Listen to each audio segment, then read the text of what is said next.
Picture this. You're standing in the heart of an ancient tomb, the air thick with the weight of centuries. Above you, the ceiling is carved with patterns that seem familiar, constellations you've seen glittering in the night sky. But here's the astonishing part. This isn't just decoration. The entire burial site, from its corridors to its chambers, is a perfect mirror of the stars above.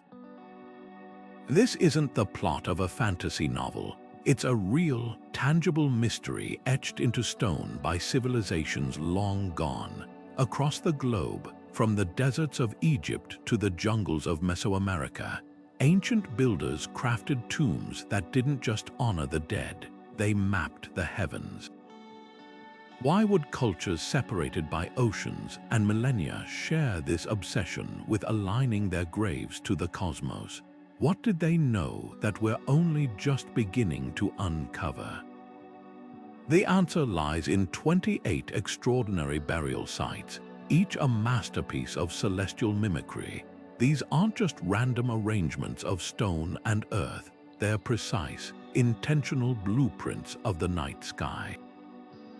The Great Pyramid of Giza, for instance, doesn't just point to the stars, it's a terrestrial echo of Orion's belt, with shafts aligned to Sirius and Alpha Draconis. Over in Ireland, Grange's passage tomb captures the winter solstice sunrise with such accuracy that even today, thousands of years later, sunlight still floods its inner chamber right on schedule. And in China, the terracotta army stands guard over pits arranged to mirror the Big Dipper, as if the first emperor sought to command the cosmos even in death. These designs weren't accidents. They were acts of devotion, ambition, and perhaps even a profound understanding of the universe that rivals our own. But here's what's truly mind-blowing. These patterns repeat. Cultures that supposedly never met the Maya, the Egyptians, the Neolithic builders of Europe, all shared this same celestial language. Was it a coincidence, a shared human instinct to reach for the stars, or is there a deeper, lost connection between these ancient worlds? As we journey through these 28 sites, you'll see how the night sky wasn't just a backdrop for these civilizations. It was a roadmap, a guide, and maybe even a gateway. By the time we're done, you'll never look at a starry night or an ancient tomb the same way again. So, are you ready to step into the past and decode the secrets written in stone and stars? Let's begin. Long before telescopes or star charts, ancient cultures gazed at the heavens with an intimacy we've nearly forgotten. For them, the night sky wasn't just a spectacle. It was a sacred text, a divine blueprint guiding everything from planting seasons to the journey of the soul. When they built tombs aligned with the stars, they weren't merely decorating graves. They were constructing cosmic gateways. Take the Egyptians, who saw Orion's belt as the celestial stairway for pharaohs to join Osiris in the afterlife. Or the Maya, who timed their royal burials to Venus's movements, believing the planet's cycles mirrored the rhythm of death and rebirth. Even in China, emperors like Kinshi Huang designed their mausoleums as microcosms of the universe, with mercury rivers representing the Milky Way and warrior pits arranged like constellations. What's startling isn't just the precision of these alignments, it's the shared vision across cultures that supposedly never met. The winter solstice sunrise piercing Grange's inner chamber mirrors the same celestial drama played out in Egypt's temple of Karnak, where sunlight illuminates the god Ammon's statue once a year. How did Neolithic builders in Ireland and Bronze Age priests on the Nile both grasp the sun's deepest turning points with such accuracy? Some scholars argue it's evidence of lost global connections, while others see it as proof of humanity's universal awe for the cosmos. Either way, these alignments weren't guesswork.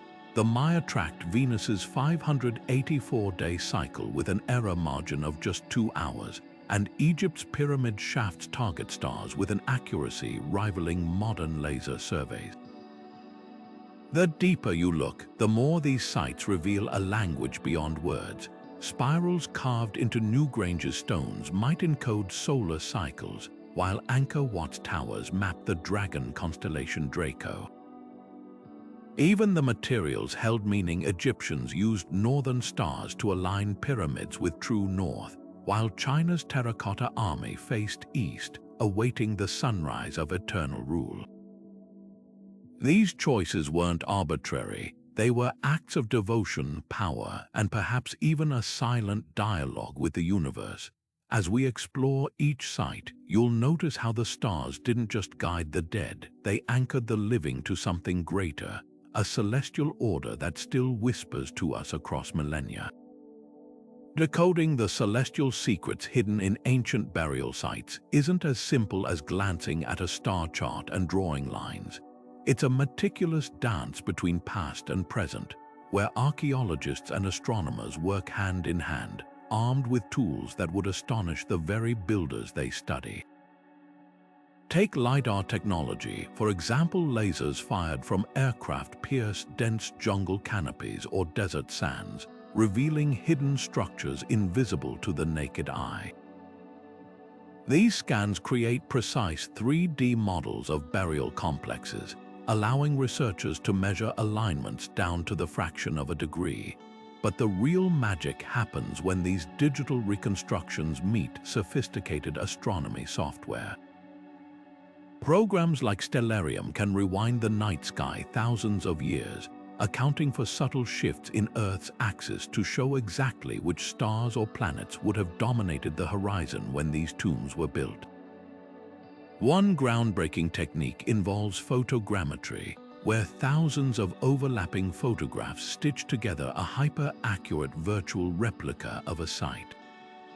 Researchers used this method at Chichen Itza to prove that El Castillo's staircases cast a shadow mimicking the serpent god Kukulkan during equinoxes, a celestial spectacle encoded in stone.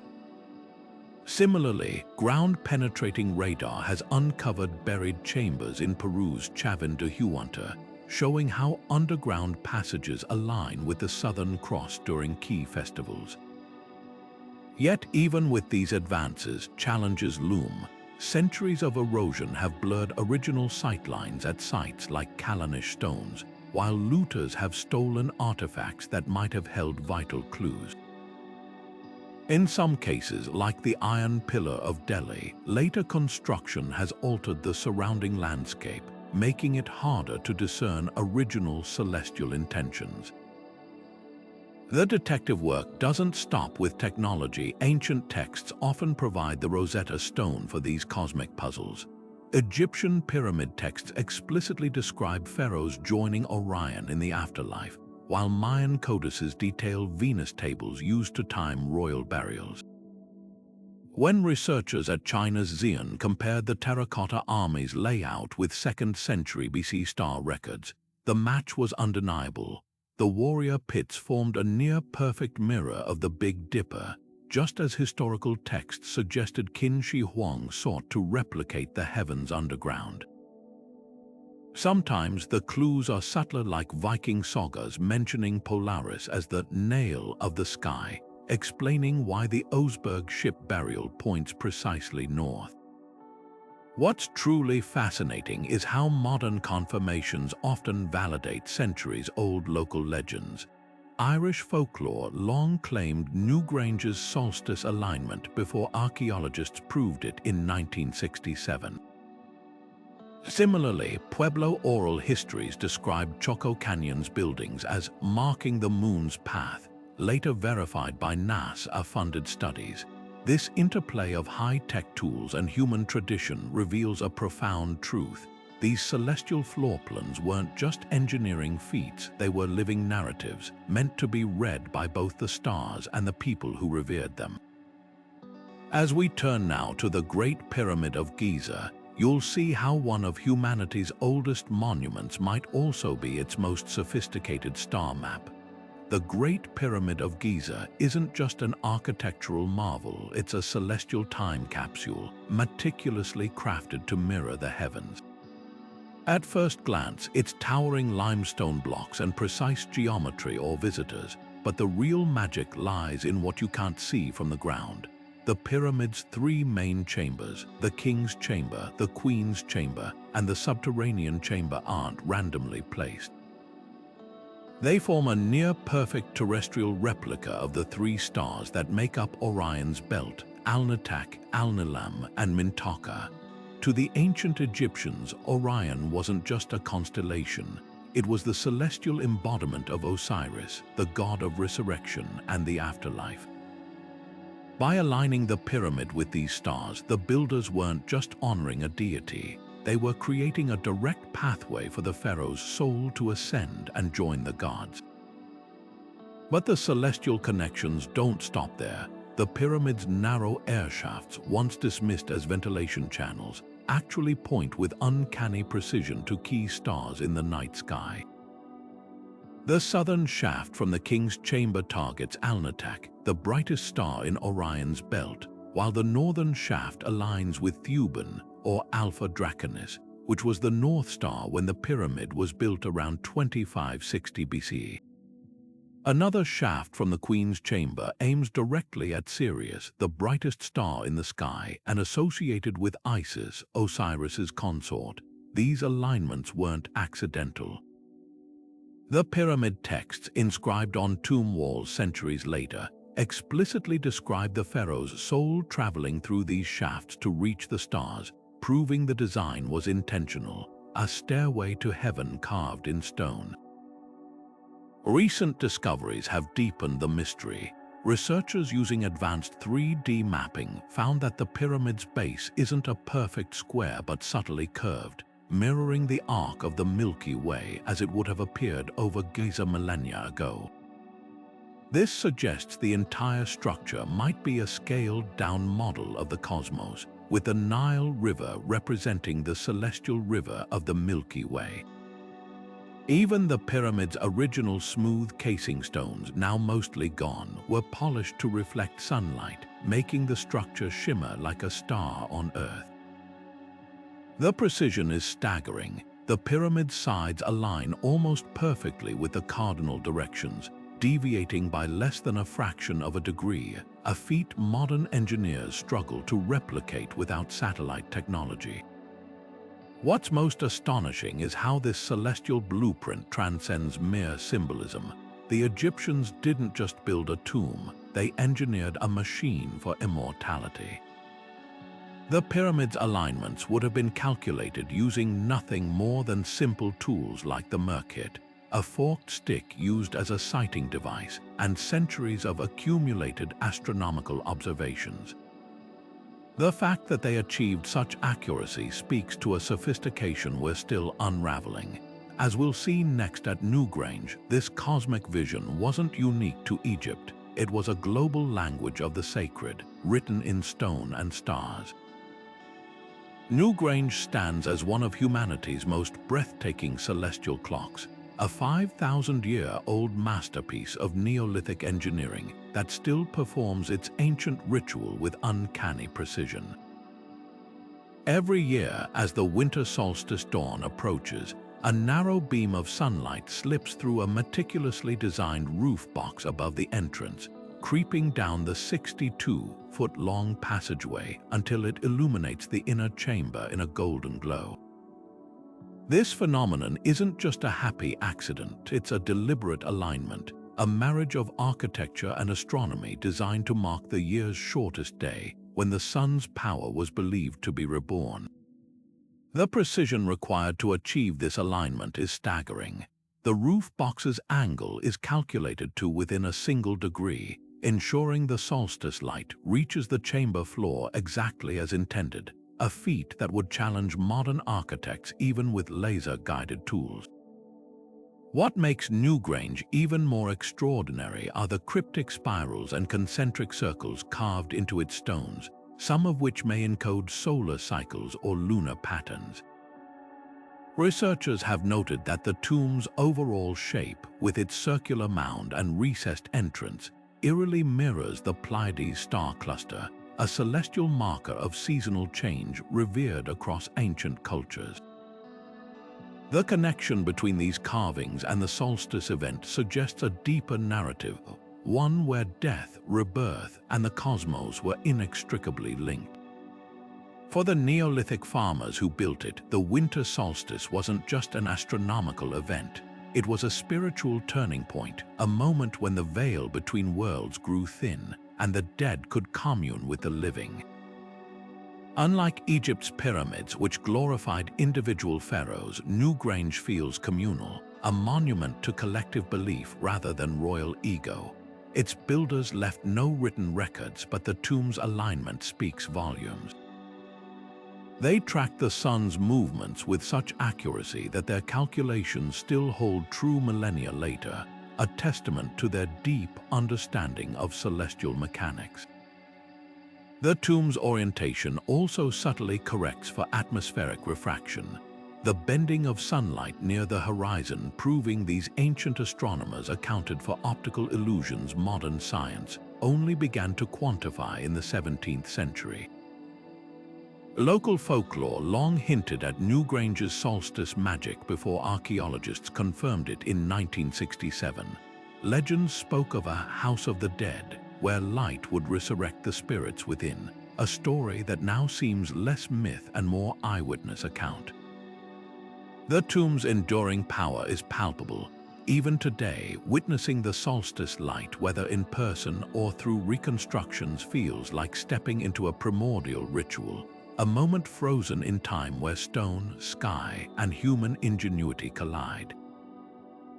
As we move from the misty hills of Ireland to the jungles of Mexico, you'll see how the Maya took this celestial death connection even further, turning tombs into cosmic calendars that track the rhythms of the universe.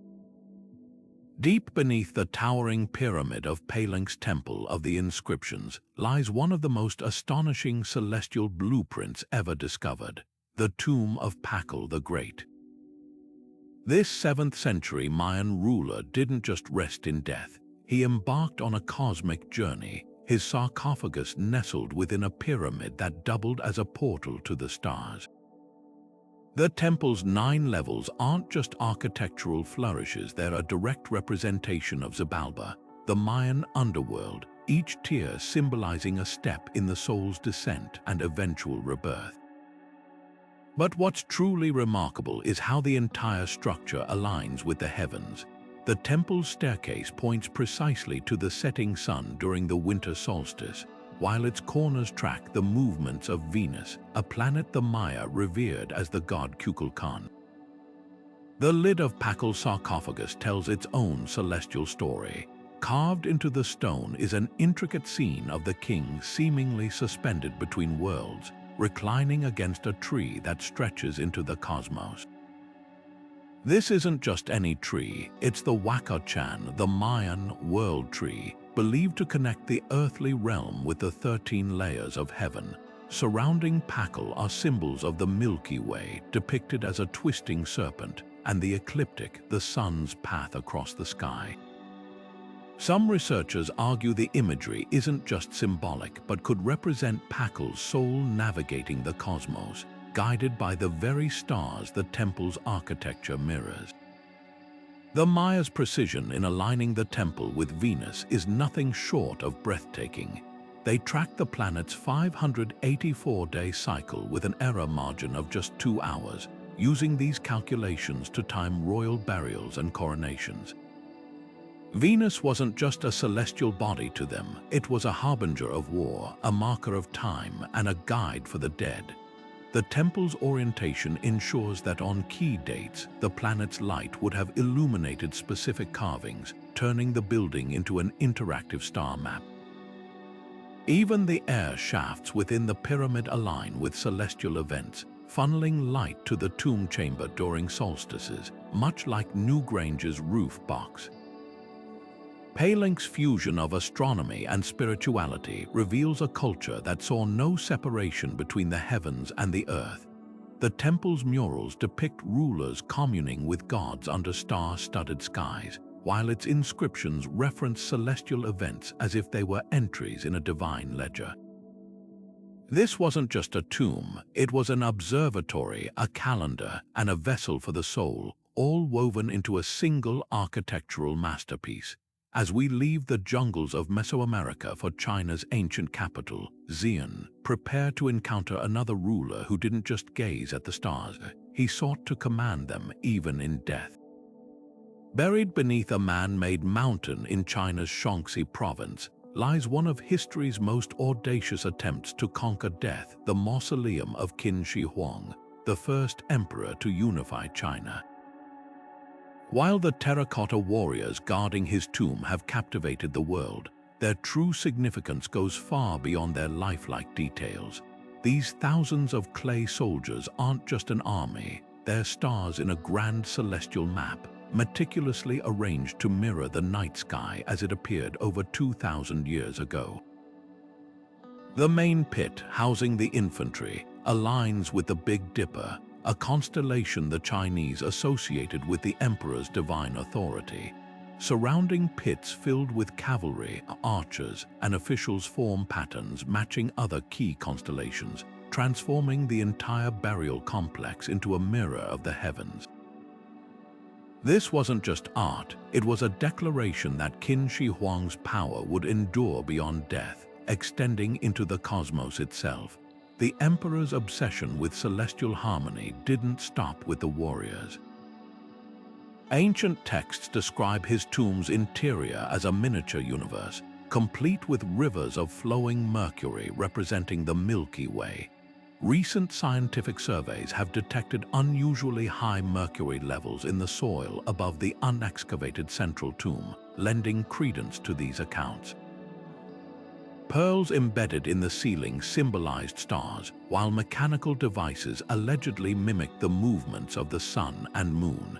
Every detail served a purpose: to recreate the cosmic order on Earth, ensuring the emperor's eternal reign.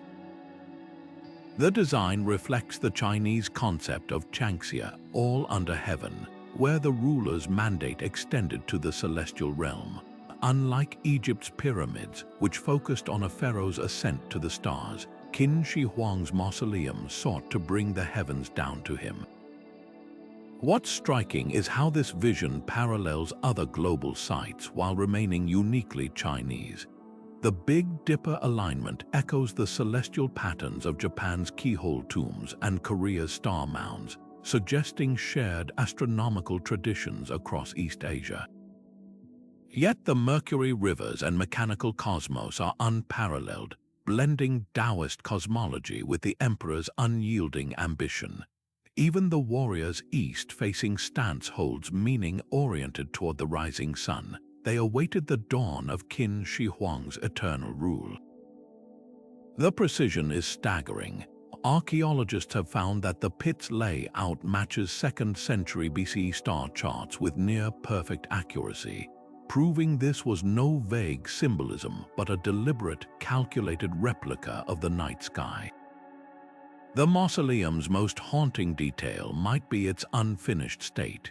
Historical records claim the emperor's death triggered mass revolts, forcing workers to abandon the project hastily.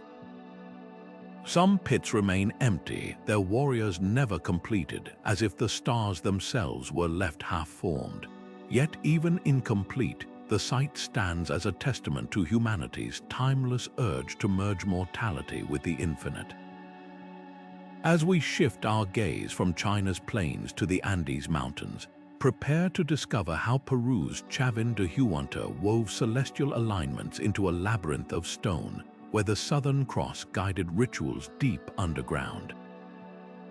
High in the Andes Mountains, hidden beneath the ruins of Chavin de Huanta, lies a labyrinth where architecture becomes astronomy. This 3,000-year-old temple complex doesn't just point to the stars, it swallows you into them. Step into its underground galleries and you're walking through a celestial map carved in stone. During the June solstice, shafts of sunlight pierce the darkness, aligning with the Southern Cross, while Orion's belt hovers directly above the central courtyard during winter festivals. But what makes Chavin truly extraordinary isn't just these alignments, it's how the builders engineered an entire sensory experience around them. The Lanzon, a 15-foot-tall granite monolith hidden deep in the maze, stands as the axis of this cosmic vision. Covered in carvings of celestial serpents and star-eyed deities, it may represent the world tree of Andean cosmology, bridging the underworld, earth, and heavens in a single stone pillar. The genius of Chavin lies in its illusions. Narrow corridors amplify sound waves, creating echoes that mimic thunder, a nod to Andean storm gods associated with the Milky Way.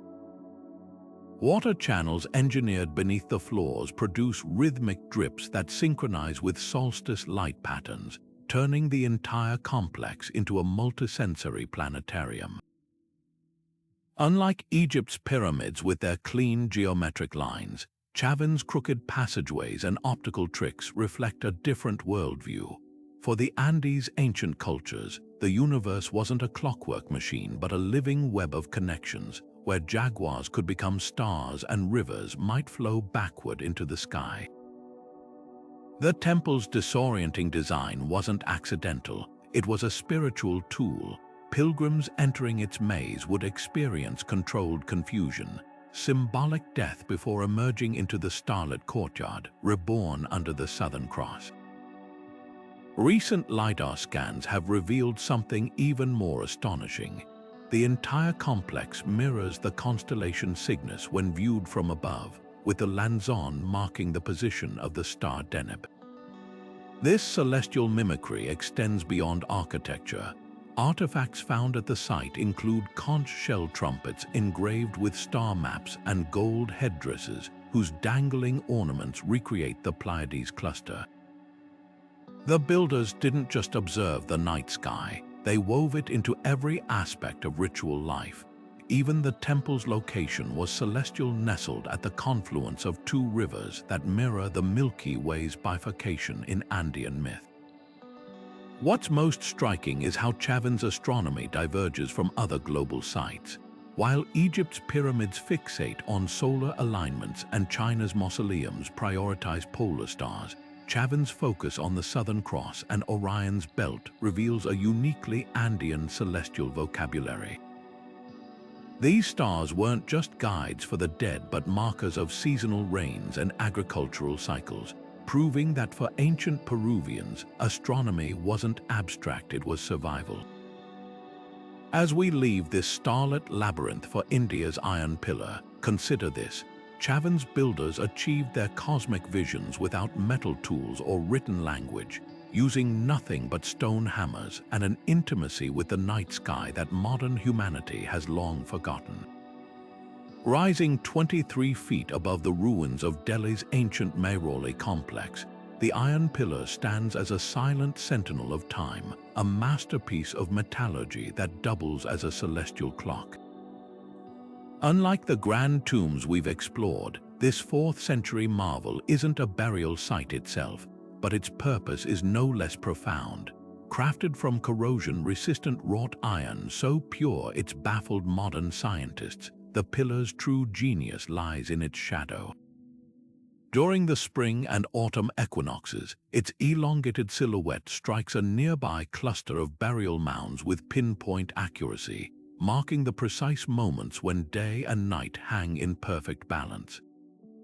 This isn't coincidence, it's a deliberate alignment that transformed the pillar into a colossal sundial, its shadow becoming a celestial hand that pointed to the dead when the sun straddled the equator. The surrounding ruins hint at something even grander, a sprawling astral complex where mortuary rites synchronized with the cosmos. Archaeologists have uncovered star-shaped platforms and circular altars oriented to catch the pillar's equinoctial shadow, suggesting ceremonies where the living communed with ancestors under specific constellations.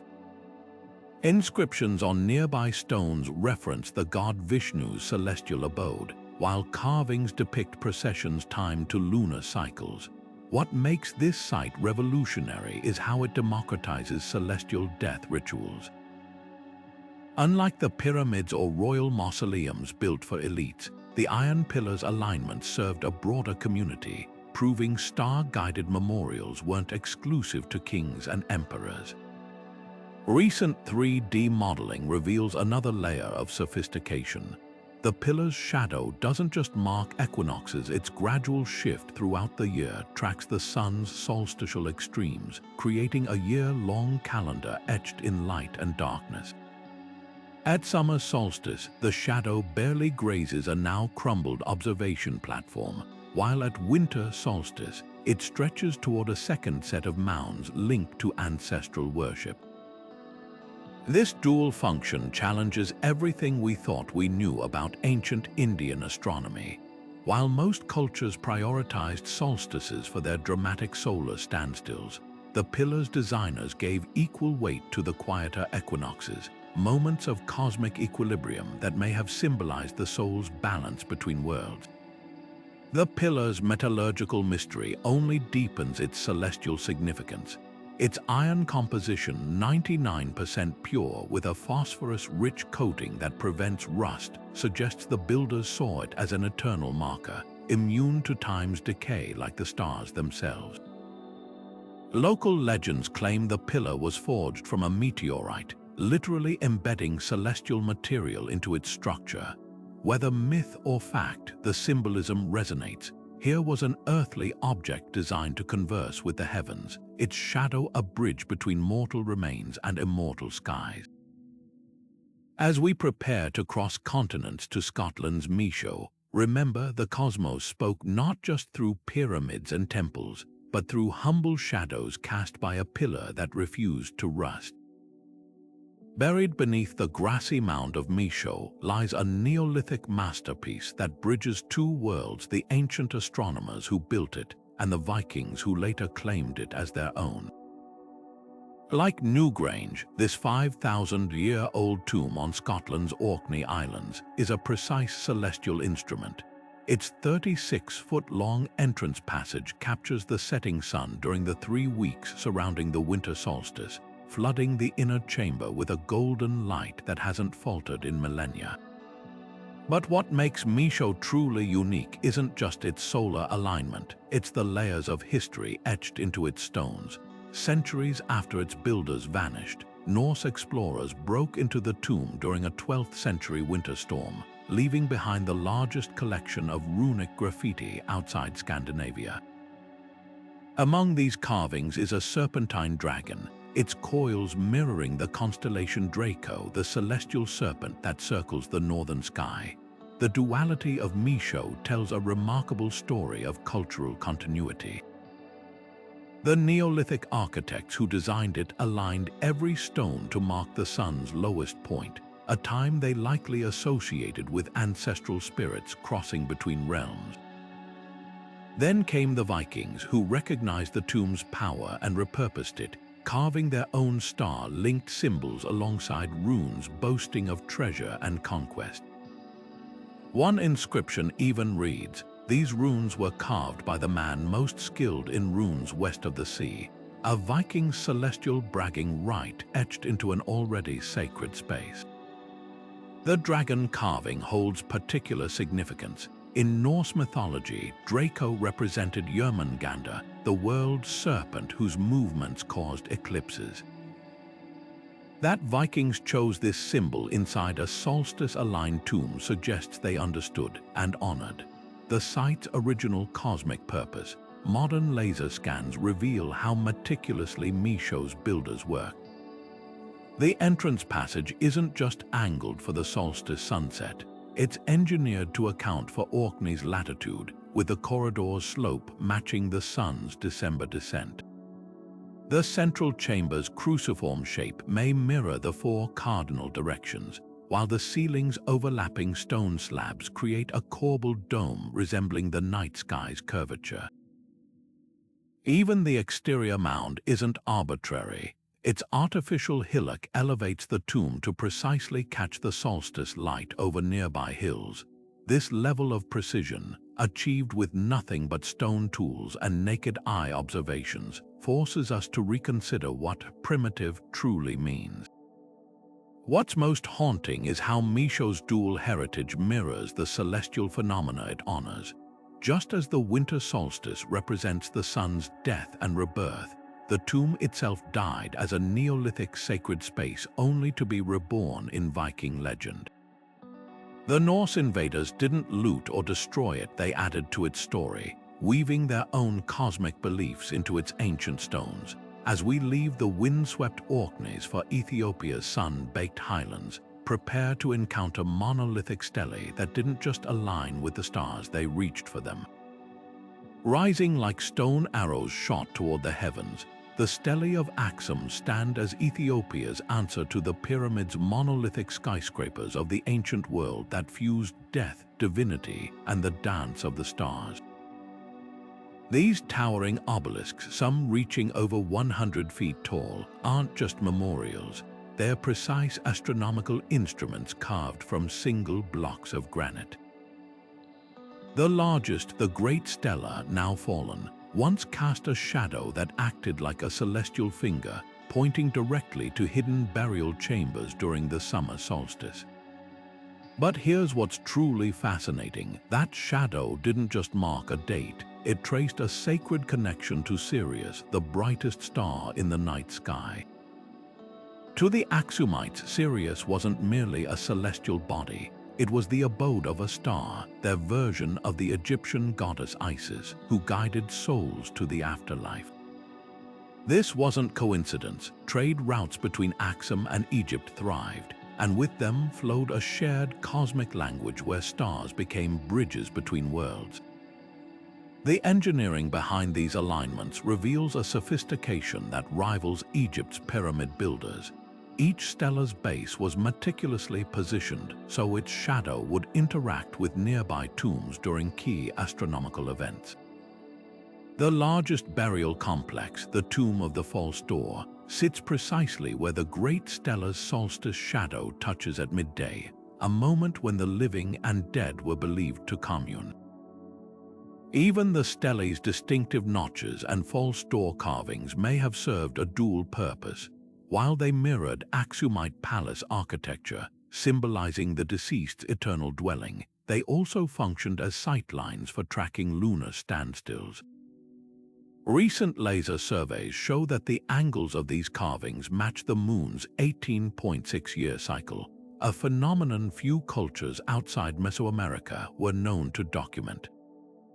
What sets Axum apart is its cultural hybridity. While the Sirius connection echoes Egypt, the Stelli's unique multi-story designs resembling abstract skyscrapers are purely indigenous. The Axumites didn't just copy foreign ideas, they remixed them, blending African earth worship with imported astral theology. Their burial sites often face east-west, aligning with the rising and setting of the Dog Star, but they're also surrounded by sacrificial altars where offerings were made to terrestrial spirits. This duality reflects a worldview where heaven and earth weren't separate realms but intertwined layers of existence. Even the Stelli's construction speaks to this balance. Quarried from nearby mountains, they were transported using a system of ropes and pulleys that some researchers believe was inspired by observations of celestial motion. The most poignant detail lies in what's missing. Many Stelli, like the fallen Great Stela, were deliberately toppled, possibly during religious upheavals. Yet their alignments still hold power. During the summer solstice, the Great Stela's shadow, though now horizontal, still reaches the same burial chambers, as if the stars themselves refuse to let human conflicts erase their ancient pact with the dead. As we turn from Africa's soaring monoliths to Cambodia's Temple Mountains, consider this.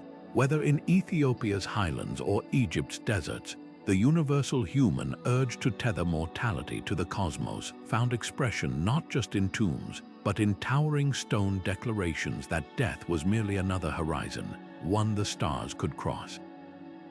Angkor Wat's towering spires don't just pierce the Cambodian sky, they mirror it. While this 12th century temple complex wasn't built as a tomb, its every stone whispers a celestial secret. The 5 central towers, arranged in a quincunx pattern, don't just represent Mount Meru, the Hindu axis of the universe. They align with the stars of Draco, the dragon constellation, as it would have appeared during the temple's construction.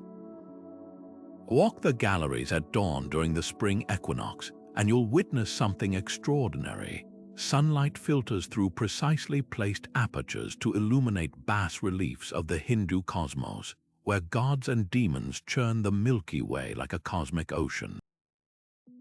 This isn't just decoration, it's a functioning astronomical calendar, its walls etched with star maps that track the sun's yearly journey. What's often overlooked are the burial mounds scattered around Angkor's periphery. Recent Lidar surveys reveal these aren't random hillocks but carefully positioned monuments aligning with the temple's celestial blueprint. One cluster forms a near-perfect mirror of the Pleiades, while others frame the rising moon during harvest festivals. These mounds challenge our definition of funerary astronomy, proof that celestial burial designs extended beyond individual tombs to shape entire sacred landscapes. The Khmer architects didn't just build for the living, they engineered a bridge between worlds where the deceased could reside within a star-charted universe. The temple's bas-reliefs offer the Rosetta Stone for decoding this cosmic vision. The famous churning of the ocean of milk panel isn't merely mythic art, it's an astronomical allegory. The serpent Vasuki, pulled by gods and demons, mirrors the ecliptic, the sun's path across the sky, while the resulting nectar of immortality symbolizes the Milky Way. Even the temple's moat holds celestial significance.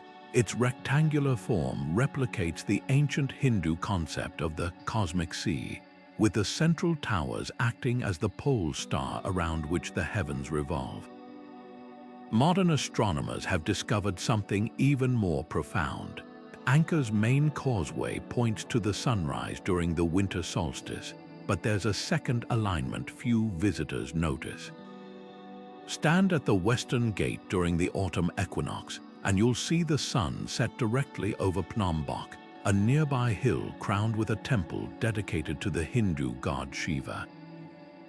This dual-axis design, solstice sunrise and equinox sunset, creates a giant celestial cross on the landscape, mirroring the Hindu mandala's sacred geometry. The Khmers didn't just observe the sky, they wove it into the earth itself, turning hundreds of square miles into a map of the cosmos.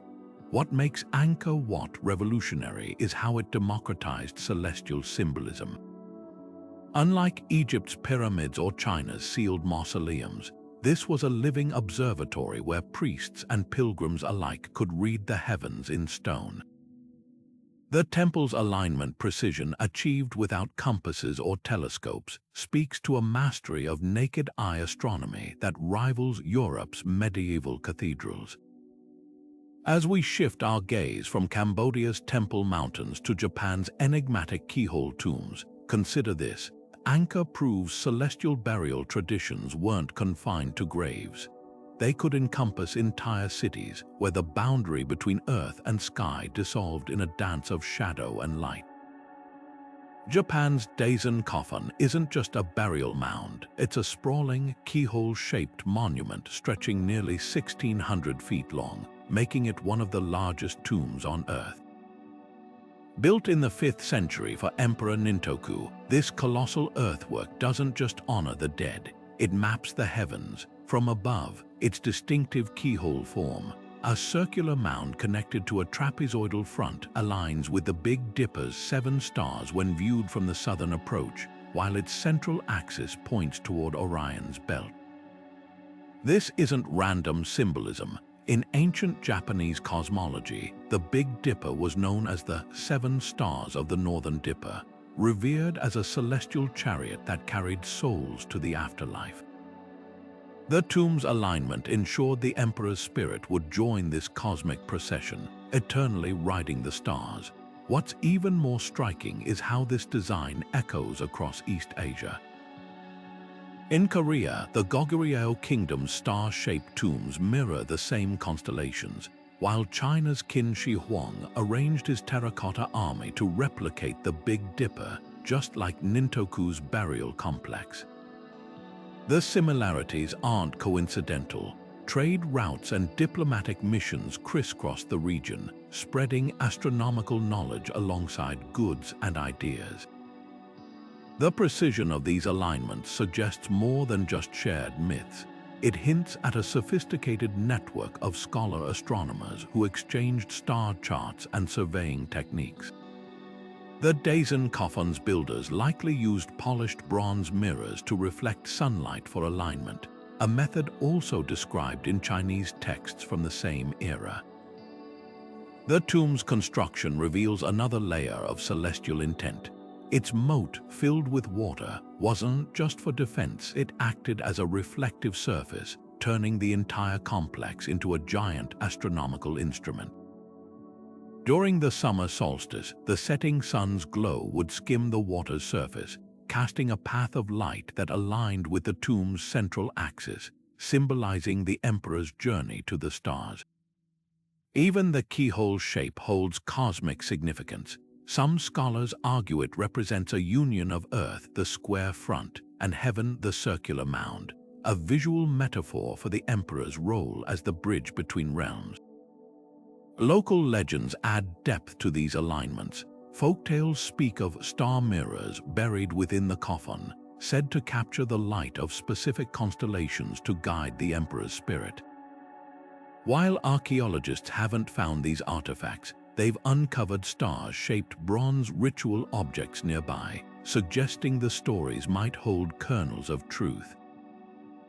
The tomb's surroundings reinforce this celestial theme. Smaller satellite mounds are arranged in patterns matching other constellations, creating a sprawling necropolis that mirrors the night sky.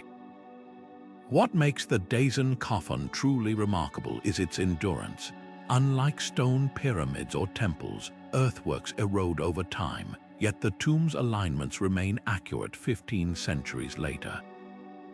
This longevity speaks to the builders' deep understanding of their environment. They didn't just plot the stars, they accounted for seasonal shifts in soil and water levels, ensuring their celestial blueprint would outlast the ages. As we cross the Pacific to Cahokia's mounds, we'll see how another culture, oceans apart, wove similar star-bound traditions into the very earth beneath their feet. Beneath the grassy expanse of Cahokia's Mound 72 lies a burial site that transforms the Illinois landscape into a celestial canvas. Unlike the towering pyramids or monolithic stelae we've explored, this earthen mound holds a quieter but no less profound connection to the stars. Excavations revealed rows of carefully arranged skeletons, their bodies oriented to catch the first light of the summer solstice sunrise, a moment when the sun's path aligns perfectly with the mound's central axis. But the true showstoppers were the artifacts buried alongside them, delicate copper plates cut into star shapes, their points mirroring the Pleiades cluster, a celestial marker revered across ancient cultures. These weren't just decorations, they were maps, guides meant to steer the dead through the starry afterlife. What makes Cahokia extraordinary is how it echoes traditions from oceans away. The mound's solstice alignment mirrors Stonehenge's midsummer sunrise, while its star-shaped copper plates bear an uncanny resemblance to symbols found in Bronze Age European burials. This parallel has sparked fierce debate among scholars. Could these similarities hint at pre-Columbian transoceanic contact, or do they reveal something more universal, a shared human instinct to weave the cosmos into our farewells? The answer may lie in Cahokia's broader landscape. The entire city, with its 120 mounds, was laid out as a giant celestial calendar. Monk's Mound, the largest earthwork north of Mexico, aligns with the moon's maximum northern standstill, an event that occurs only every 18.6 years. The burial rituals at Mound 72 add another layer of mystery. One grave held two men atop a blanket of 20,000 shell beads, arranged in the shape of a falcon, a creature associated with the sun in many Native American traditions. Nearby, a group of women were buried with their heads oriented toward the winter solstice sunset, creating a mirror image of the summer solstice alignment found elsewhere in the mound. This duality suggests Cahokia's builders saw death as part of a celestial cycle where solstices marked gateways between worlds. Even the mound's location was deliberate. Positioned at the southern edge of Cahokia's Grand Plaza, its solstice-sunrise alignment would have cast long shadows across the city, turning the entire community into participants in this cosmic drama. Recent ground-penetrating radar has uncovered something even more astonishing. Beneath Mound 72's surface lies a hidden layer of red ochre-stained soil, forming a perfect circle aligned with the equinoxes. This red path may symbolize the Milky Way, a celestial river many native cultures believed carried souls to the afterlife. The ochre's iron-rich composition mirrors the copper star plates, linking Earth and sky through both color and chemistry. Cahokia's builders didn't just observe the heavens, they replicated them in pigments and metals, creating a multidimensional star map where the living could walk among constellations. As we leave the Mississippi Valley's earthen astronomy for Turkey's ancient stone circles, consider this. Cahokia's mounds prove celestial burial traditions weren't confined to stone monuments or royal tombs. Sometimes the most profound connections between earth and sky were written in humble soil and copper, waiting centuries for their stories to be unearthed. Gobekli Tepe shatters everything we thought we knew about humanity's relationship with the stars. This 12,000-year-old marvel in southeastern Turkey predates Stonehenge by 6 millennia and the pyramids by 7, yet its massive T-shaped pillars, some weighing over 16 tons, stand as silent witnesses to an astronomical sophistication we never imagined for its time.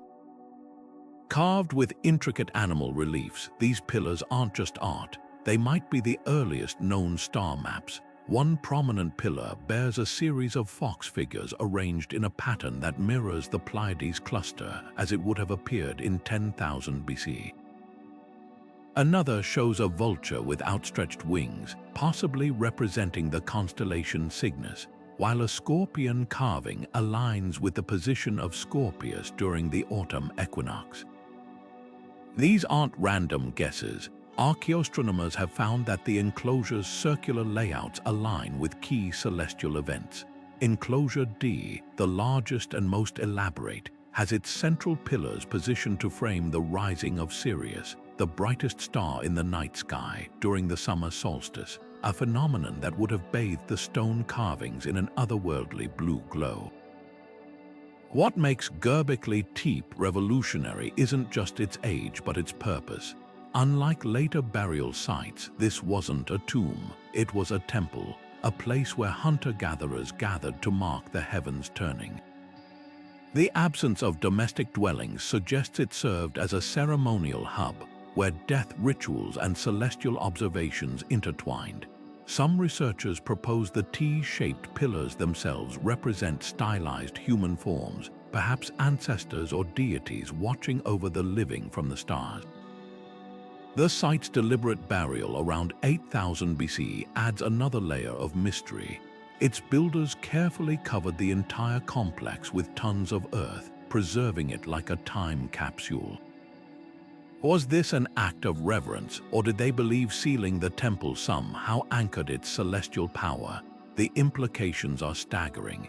If Gobekli Tepe's pillars do encode astronomical knowledge, it means humans were tracking stars and constructing monumental architecture at the very dawn of civilization, thousands of years before we supposedly developed such skills.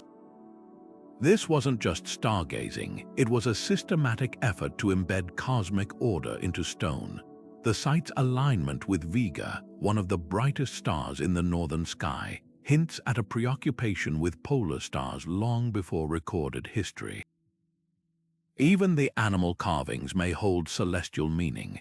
The prevalence of predatory birds like vultures could symbolize soul travel, a theme later seen in Egyptian and Native American cultures where birds carried spirits to the stars. What's most haunting is how Gobekli Tepe forces us to reconsider the origins of sacred architecture. This wasn't built by settled farmers with surplus resources, but by nomadic peoples who chose to invest unimaginable labor into a project with no obvious survival benefit. That decision, to look upward when daily life demanded focus on the earth, suggests the night sky held a primal pull we're only beginning to understand. As we leave these ancient pillars for the Pacific's coral labyrinths, remember, Gobekli Tepe proves our celestial obsession isn't a product of civilization. It's what made us civilized, rising from the turquoise waters of Micronesia like a ghostly echo of Atlantis. Nan Madol is a city built not for the living, but for the dead and the stars they followed.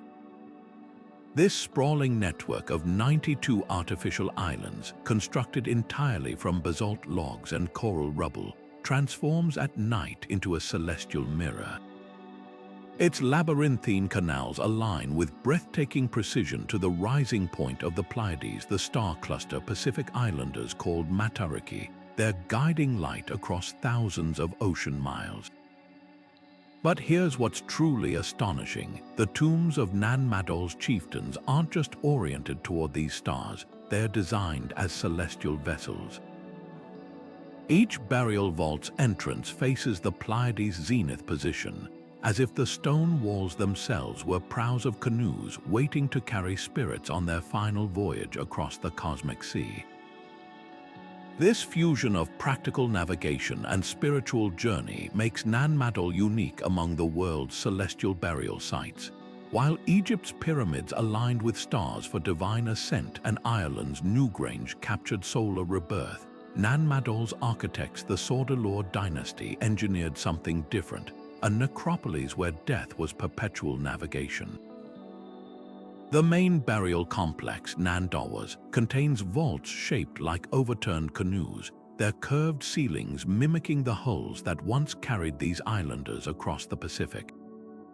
Coral plugs in the walls create precise sightlines to track not just the Pleiades but also Orion's belt and the Southern Cross, the same stars that guided their living voyages. During the cluster's annual heliacal rising, when it first becomes visible after months below the horizon, moonlight reflects off the canals to illuminate the tomb's interiors in an ethereal blue glow, recreating the starlit ocean their ancestors crossed. Modern experiments with 3D modeling reveal another layer of sophistication. The entire city's layout mirrors the pattern of waves created by outrigger canoes, a visual metaphor for the journey from life to afterlife. The heaviest stones, some weighing 50 tons, were positioned where breakers would crest in this stone seascape, creating a permanent monument to the rhythms of the ocean and sky. Even the building materials hold celestial meaning. The coral used in burial chambers contains microscopic star-shaped skeletal fragments of marine organisms, making every wall a literal mosaic of stardust. Oral traditions preserved by Pohnpei's people describe how chiefs would be buried with carved star stones, flat basalt tablets incised with constellation maps. While most were looted by colonial collectors, one surviving example in Berlin's Ethnological Museum shows the Pleiades surrounded by swirling currents, proving these weren't just symbolic decorations but functional charts for the afterlife.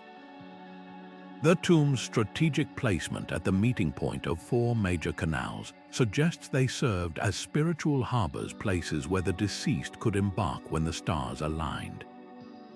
What makes Nan Madol's astronomy so poignant is its intimacy.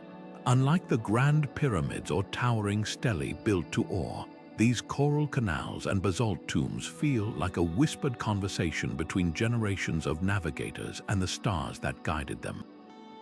As the Southern Cross rises over the ruins today, casting reflections that ripple like the wake of invisible canoes, you can almost hear the echo of an ancient truth. For these island builders, death wasn't an end, but the longest and most important voyage of all.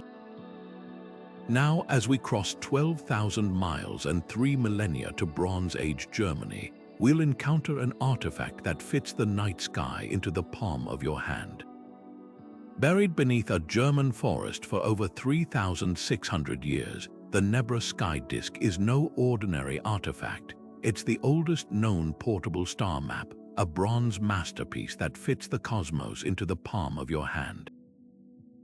Discovered near a cluster of ancient burial mounds, this 12-inch disk is more than just metal.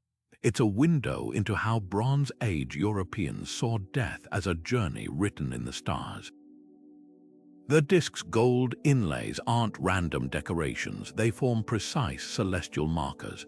A cluster of 7 dots mirrors the Pleiades, the same star group venerated in Micronesia's Nan Madol and Turkey's Gobekli Tepe. 2 sweeping arcs frame the solstice sunrises and sunsets, while a third crescent likely represents either the sun or the moon. But the most haunting detail is the disk's edge, perforated with small holes that may have allowed it to be held up to the sky, aligning its gold stars with the real ones above during rituals for the dead. What makes the Nebra sky disk revolutionary is how it bridges 2 worlds: the fixed alignments of burial mounds and the movable power of personal cosmology. Unlike Egypt's pyramids or Scotland's Micho, which were rooted to specific landscapes, this disk could travel, bringing celestial magic to any gravesite or sacred space. Forensic analysis of the bronze reveals something extraordinary. Its metal originated from the Austrian Alps, while the gold came from Cornwall, England. This wasn't just a local artifact, it was a treasure exchanged across Europe, proof that Bronze Age cultures shared a unified astral religion where death wasn't an end but a reunion with the stars. The disk's burial site reinforces this connection. Found alongside swords and axes in a hilltop enclosure that aligns with the winter solstice sunset, it suggests warriors were sent to the afterlife armed with celestial knowledge, their souls guided by this metallic sky. Recent X-ray fluorescence scans have uncovered even deeper layers of meaning. Beneath the visible gold symbols lie earlier designs, a series of erased stars that once charted different constellations. This palimpsest of the heavens hints at evolving beliefs, where celestial patterns were updated like software to match new understandings of the cosmos. One theory suggests the disk wasn't just a map but a calculator. Its Pleiades cluster could be used to synchronize lunar and solar calendars, ensuring funeral rites occurred at the perfect celestial moment. This aligns with ancient texts from Mesopotamia, where the Pleiades' position marked the agricultural and ritual year, proving Europe's burial traditions were part of a wider web of astral lore.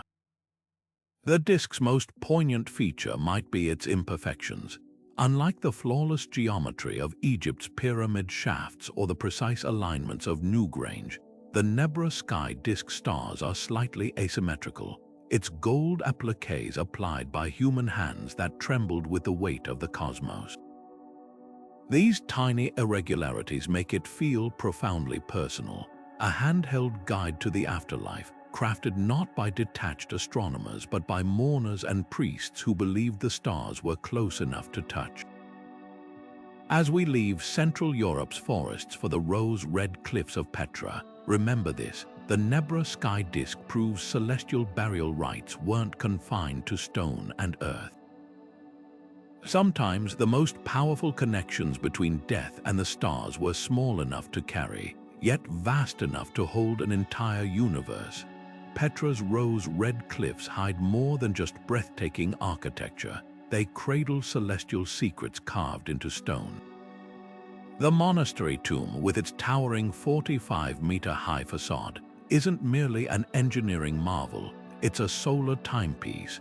During the equinoxes, the setting sun strikes the tomb's central doorway with pinpoint accuracy, flooding the inner chamber with a golden light that hasn't wavered in 2,000 years. But the Nabateans didn't stop there. Nearby, the urn tomb's courtyard aligns with the winter solstice sunrise, while the Corinthian tomb captures the summer solstice sunset.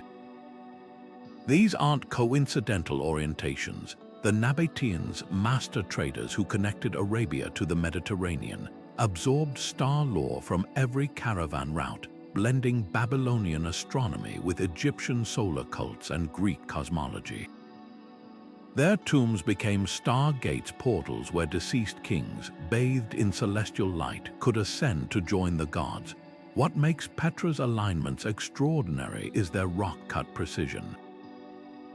Unlike freestanding structures like pyramids or Stelli, these tombs were carved directly into sheer cliff faces, requiring builders to calculate angles and sightlines before a single chisel struck stone. The monastery's equinox alignment, for example, demanded an understanding of Petra's unique topography. The tomb's position on a high mountain pass means the equinox sun appears to set into the distant Jordanian desert, creating a visual effect where the dying light seems to swallow the horizon, a symbolic descent into the underworld. Recent 3D reconstructions reveal even subtler details. The tomb's interior niches are spaced to create shadow patterns mimicking the Pleiades during certain lunar phases, suggesting the Nabateans tracked not just the sun but the moon's 18.6-year cycle. The cultural fusion in Petra's celestial designs is equally striking. The urn tomb's solstice alignment echoes Mesopotamian ziggurat rituals, where kings were symbolically married to the sun goddess Shamash. Yet its Greek-style columns and Egyptian-inspired cornices show how the Nabateans remixed foreign traditions into something uniquely their own. Even the tomb's inscriptions hint at this cosmic syncretism. One weathered text describes a deceased ruler as riding the chariot of the morning star, a phrase that blends Roman astral theology with Arabian Bedouin poetry about Venus guiding lost travelers. Petra's most enigmatic celestial feature lies hidden in plain sight. The high place of sacrifice, a plateau overlooking the tombs, contains twin obelisks that frame the rising of Sirius during the Nile's annual flood, even though Petra sits hundreds of miles from Egypt. This deliberate nod to Egyptian astronomy suggests the Nabateans saw their city as a spiritual extension of the Nile Valley, where Sirius's appearance marked both agricultural renewal and the opening of the afterlife's gates. The obelisk shadows cast at dawn on key dates point directly to royal burial chambers below, turning sunlight into a divine finger guiding souls skyward. As the last rays of an equinox sunset fade from the monastery's facade, it's impossible not to marvel at how Petra's architects transformed solid rock into a medium for celestial storytelling. Their tombs didn't just house the dead, they staged cosmic dramas where stone and sunlight performed an eternal dance of death and deification. Now we journey from the desert's carved heavens to the fjords of Norway, where Viking longships became vessels for the stars. Buried in the Norwegian fjords, the Oseberg ship cradles a Viking queen's celestial voyage not across oceans, but through the stars themselves. This 9th-century burial vessel, discovered beneath a massive earthen mound, reveals how Norse seafarers charted their course to the afterlife with the same precision they used to navigate northern seas.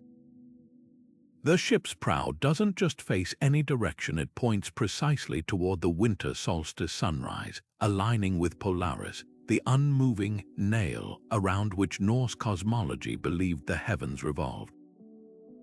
This alignment wasn't accidental. Viking sagas describe Polaris as the pivot of the cosmic millstone, grinding out fate itself. By orienting the ship to this celestial anchor, the queen's mourners ensured her spirit could find its way to Valhalla, even in the dark waters of death. Inside the ship, the celestial connections deepen. Among the lavish grave goods, silken textiles, carved sledges, and even a ceremonial cart are bronze brooches shaped like 8-pointed stars, their rays mirroring the Norse symbol for the 8 directions of the compass. The Oseberg carvings tell their own cosmic story. Serpents twist into constellations along the ship's rails, while a procession of celestial beings marches across wooden posts, some holding what appear to be star charts. Most striking is the Buddha bucket, a small wooden vessel whose seated figures may represent the Norse gods Odin and Tyr as celestial wayfinders, their hands positioned to measure star angles. These details transform the ship from a burial vessel into a star map, its every ornament whispering navigational secrets for the afterlife journey. Recent laser scans of the burial mound reveal an even grander design. The surrounding earthworks form a perfect circle divided into 8 segments, a physical manifestation of the Norse eightfold cosmic model. During the summer solstice, sunlight would have entered through a now collapsed passage, illuminating the ship's stern where the Queen's remains were placed. This solar alignment complements the winter solstice orientation, creating a yearly cycle where light touched the grave at both solar extremes. The message is clear: in death as in life, the Queen would ride the sun's eternal chariot across the sky. What makes Oseberg unique is how it merges practical seafaring knowledge with spiritual belief. The ship's mast step, the socket where the mast would stand, was deliberately filled with stones, symbolically grounding the vessel for its final voyage to the stars. Star-shaped brass nails found scattered around the burial may have once marked constellations on a wooden sky map now lost to time. Even the choice to bury the ship rather than burn it, as was typical Viking practice, suggests a belief that this vessel needed to remain intact for its celestial journey. As we leave Norway's fjords for the vast Mongolian steppe, consider this. The Oseberg burial proves that for the Vikings, the distinction between sailing the ocean and navigating the heavens was meaningless.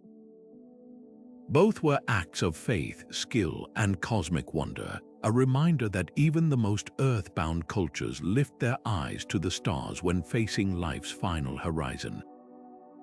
Scattered across the vast Eurasian steppe, the Golden Horde's kurgans rise like earthbound constellations, their silent curves tracing the Milky Way's celestial river.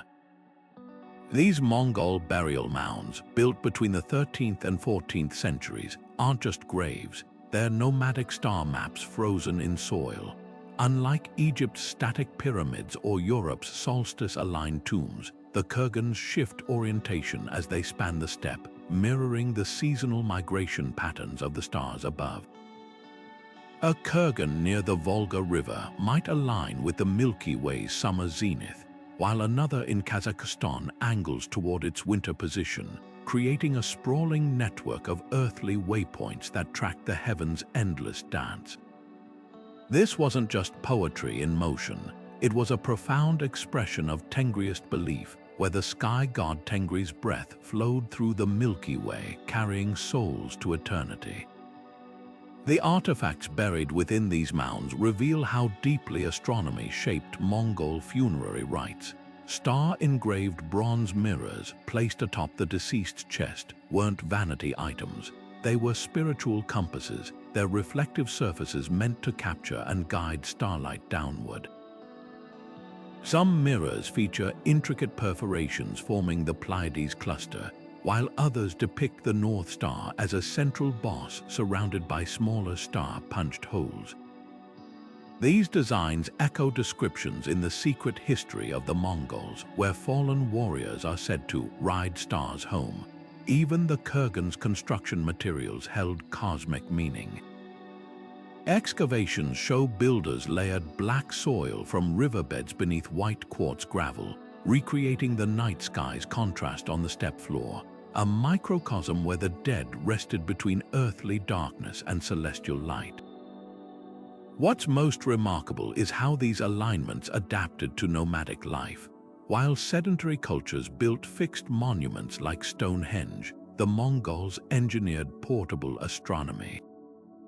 Their kurgan's shifting orientations correspond to seasonal grazing routes, proving they didn't just observe the stars, they lived in rhythmic harmony with them.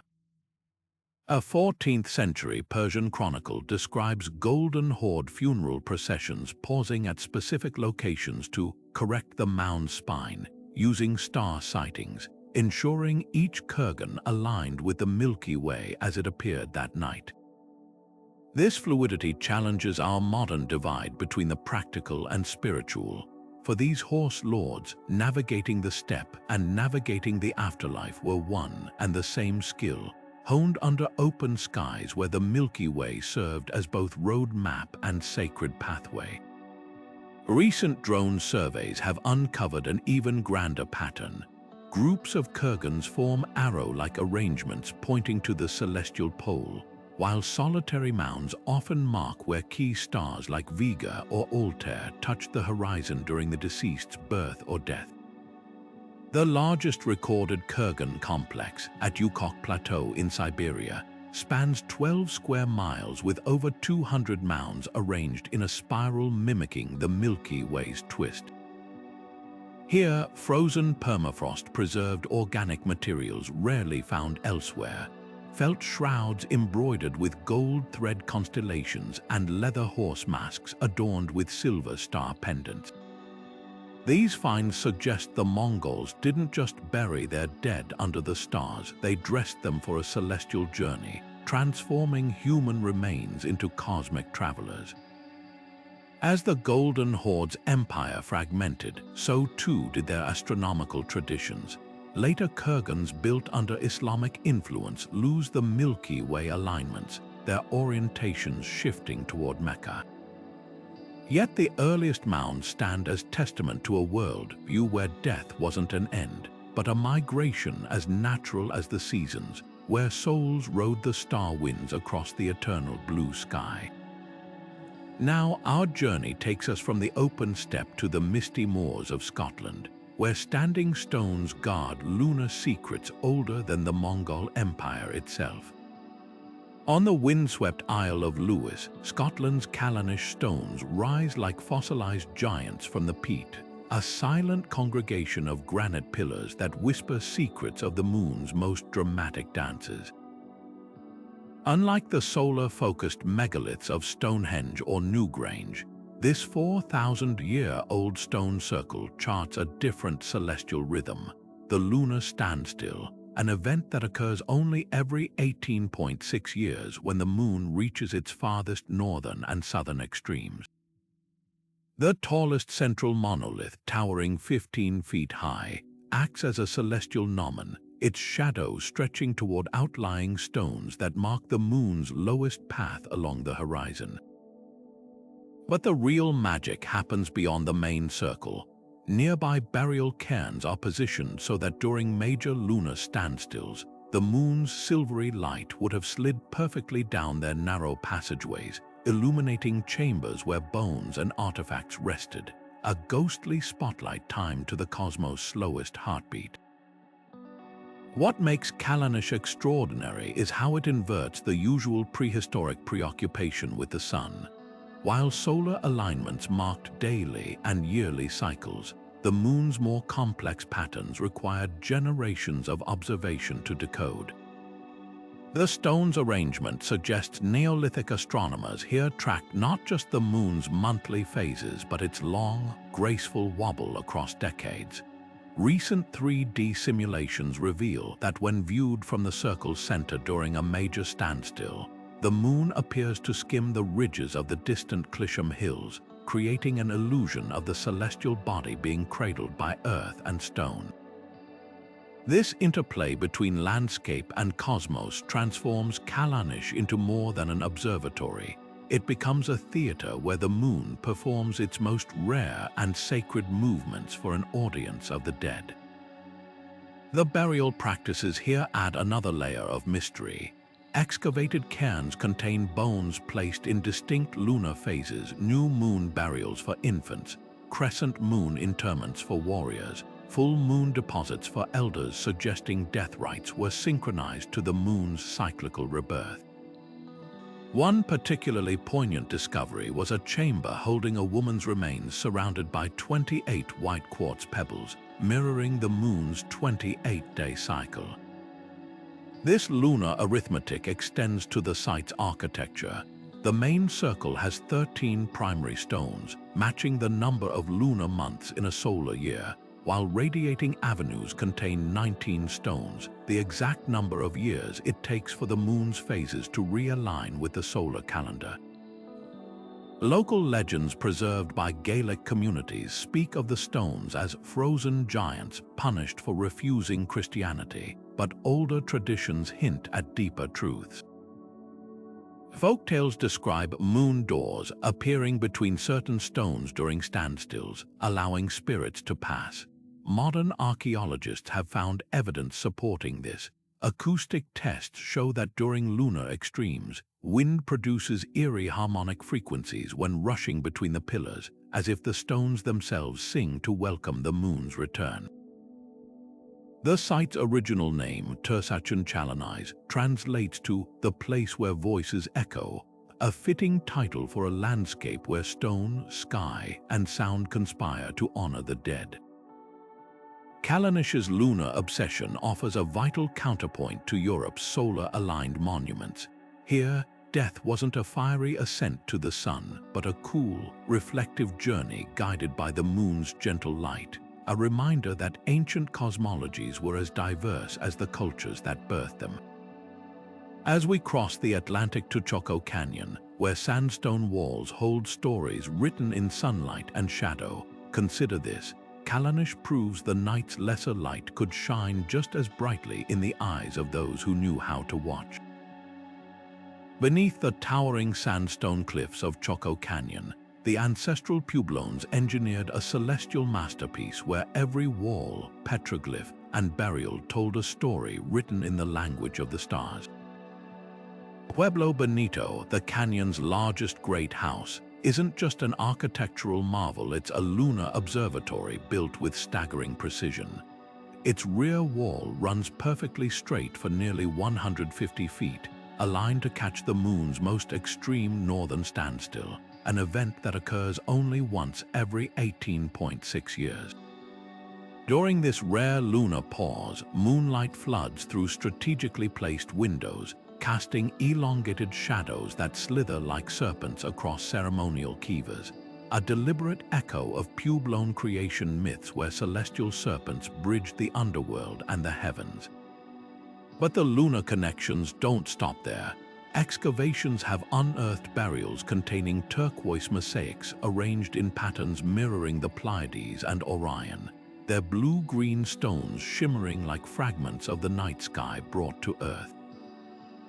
These weren't mere decorations, they were star maps for the dead, guiding spirits through the cosmic landscape they'd observed so meticulously in life. What sets Choco apart is how it democratized celestial death rites. Unlike the pyramids of Egypt or China's imperial mausoleums, built to glorify individual rulers, Pueblo Bonito's alignments served the entire community. The building's D-shaped design funnels solstice sunlight into a central plaza where hundreds could gather, turning astronomical events into shared spiritual experiences. Even the burials reflect this collective ethos. While royal tombs elsewhere hoarded gold and jade, Choco's graves cradled humble offerings, corn kernels arranged in star patterns, pottery painted with eclipse imagery, and wooden staffs notched to track lunar phases. These artifacts suggest a profound truth. For the ancestral Puebloans, the stars weren't just the domain of elites but a communal inheritance, as vital and accessible as the canyon's own springs. The canyon's rock faces amplify this celestial narrative. Petroglyphs carved near Fajoda but depict a spiraling sun dagger that, during solstices and equinoxes, becomes bisected by a blade of sunlight, an ancient calendar etched in stone. Nearby, a rare pictograph may capture the supernova of 1054 CE, its radiating lines mirroring Chinese and Arabic records of that year's guest star. This cosmic event, visible even in daylight for weeks, likely inspired a surge in ceremonial construction, as if the Puebloans sought to anchor the heavens' sudden brilliance into their earthly home. The supernova's appearance coincides with Choco's cultural zenith, suggesting the ancestral Puebloans didn't just observe the cosmos, they let it shape their very understanding of time, community, and the afterlife.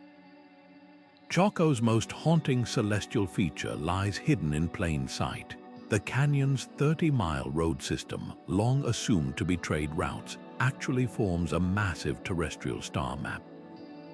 Recent aerial surveys reveal these roads align with key sunrise and sunset points during lunar standstills, while their convergence points mirror the positions of bright stars like Sirius and Vega.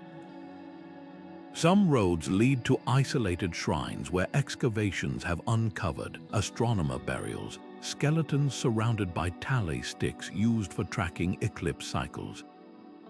This sprawling network transforms the entire canyon into more than a settlement. It's a landscape-scale planetarium where every path was a celestial pathway, every shrine a gateway between worlds.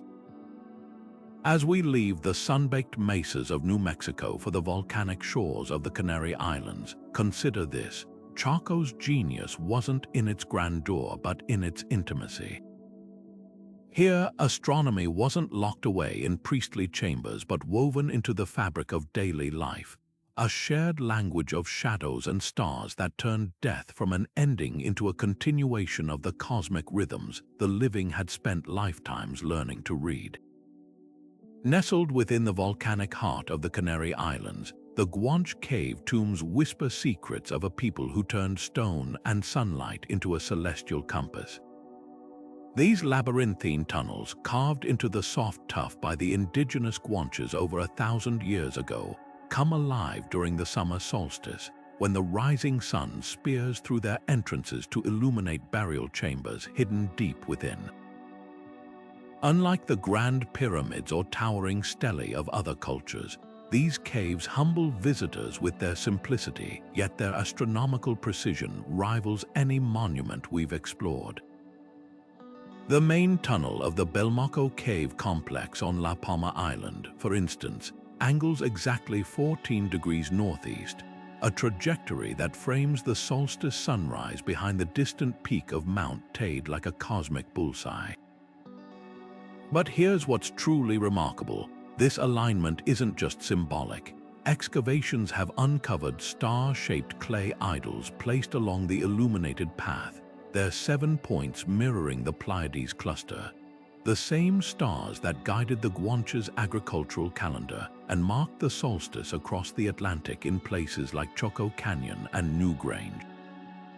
The Grange's isolation makes these parallels all the more extraordinary. Cut off from mainland Africa and the wider world for centuries, these islanders developed their astral burial practices in complete cultural isolation. Their star-aligned caves weren't influenced by Egyptian pyramid builders or Mesopotamian astronomers. They emerged independently, proving humanity's celestial obsession wasn't borrowed but innate. Inside the Barranco de Guaidec caves on Gran Canaria, archaeologists found mummified remains wrapped in goat skins adorned with ochre star patterns, their heads consistently oriented toward the winter solstice sunrise. Nearby, stone altars display petroglyphs of concentric circles that, when mapped against the night sky, match the variable brightness of stars in the Orion constellation.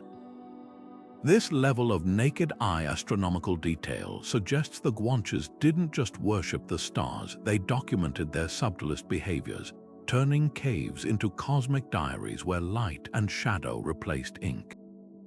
What survives of Grange oral tradition, painstakingly reconstructed from early Spanish colonial records, hints at why these alignments mattered. Their creation myths describe the Milky Way as a path of souls, where the dead traveled westward to meet the solar deity Magic. The summer solstice sunrise, therefore, wasn't just a calendar marker, It was the moment when the cave became a conduit, allowing the living to commune with ancestors riding that starry road. This belief mirrors Polynesian navigation myths and Celtic underworld journeys, despite the Guanches having no possible contact with either culture. Even their burial artifacts reveal this cosmic connection. Star-shaped stone palettes found in the Cueva de los Candiles were used to grind volcanic pigments for body paint, suggesting the living adorned themselves with celestial symbols during funerary rites, perhaps to mirror the star-painted dead in their journey.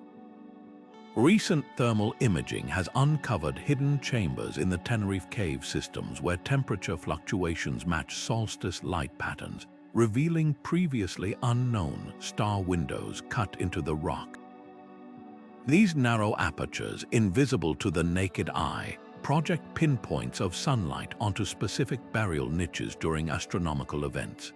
One such window in the Cueva de los Estrellas frames the star Sirius for just 20 minutes each year on the summer solstice, when it would have illuminated a now-faded mural of a dog, an animal the Guanches associated with the afterlife. These discoveries prove their cave tombs weren't passive observatories but interactive celestial machines, where every crack and contour served a purpose in the grand astronomy of death. As the Guanches volcanic tunnels fade into our rear view, we're left with a profound realization. Whether on windswept islands or vast continents, beneath towering pyramids or within humble caves, humanity's farewell to the dead has always been written in the stars. Now our journey takes us from these isolated Atlantic caves to the grand crossroads of Persia, where kings carved their cosmic ambitions into the cliffs of Naqsh-e-Rustam. Carved into the sheer cliffs of Iran's Marv-dashed valley, the tombs of Naqsh-e-Rustam rise like celestial gateways, their cruciform facades etched with a silent astronomy that has endured for millennia. These towering Achaemenid burial chambers, dating back to the 5th century BCE, aren't just royal resting places, they're star maps in stone.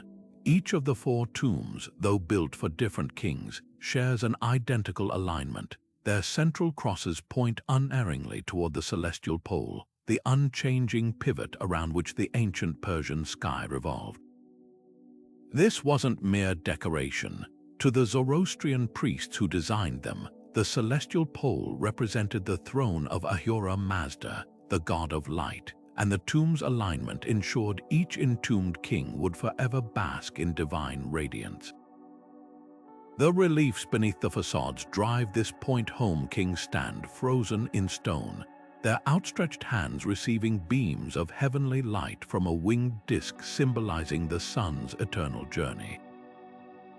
The genius of Naqsh-e-Rustam lies in how it merges imperial power with cosmic order. Unlike Egypt's pyramids, which isolated pharaohs in distant desert necropolises, these tombs were carved alongside bustling trade routes, their starlit facades visible to every passing caravan. The message was clear. Persian kings didn't just rule earthly domains, they were divinely appointed stewards of celestial harmony. Recent laser scans reveal subtle details invisible to the naked eye. The tomb's staircases, though appearing straight, curve imperceptibly to match the ecliptic path of the sun, while niches inside the chambers align with Sirius's heliacal rising, the event Zoroastrians associated with the annual renewal of creation. Even the rock itself was chosen for its reflective properties. The cliff's natural limestone amplifies moonlight during the winter solstice, casting an ethereal glow over the reliefs of kings and deities. Zoroastrian astral theology breathes life into every chisel mark.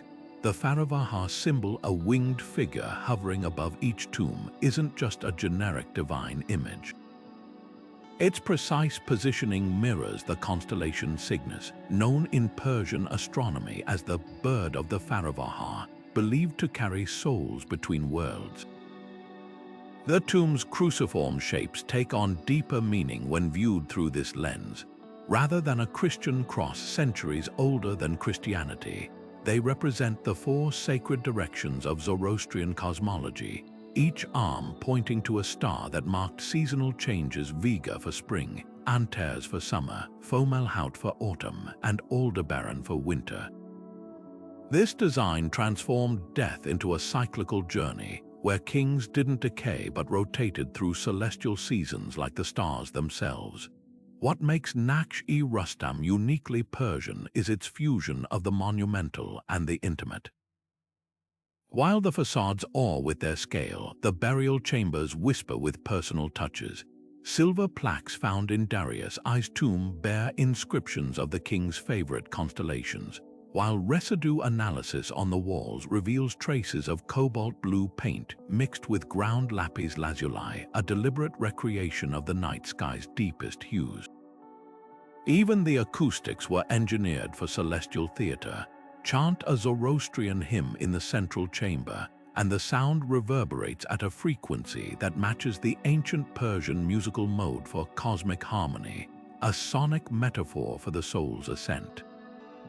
As the setting sun paints Naqsh-e-Rustam's cliffs in fiery hues, it's impossible not to marvel at how the Achaemenids turned cold stone into a living dialogue between earth and sky. Their tombs didn't just point to the stars, they invited the cosmos down to earth, proving that even in death, the boundary between mortal and divine was as thin as a moonbeam. Now our journey takes us from Persia's sun-baked cliffs to the Emerald Hills of Ireland, where a simpler but no less profound celestial court awaits.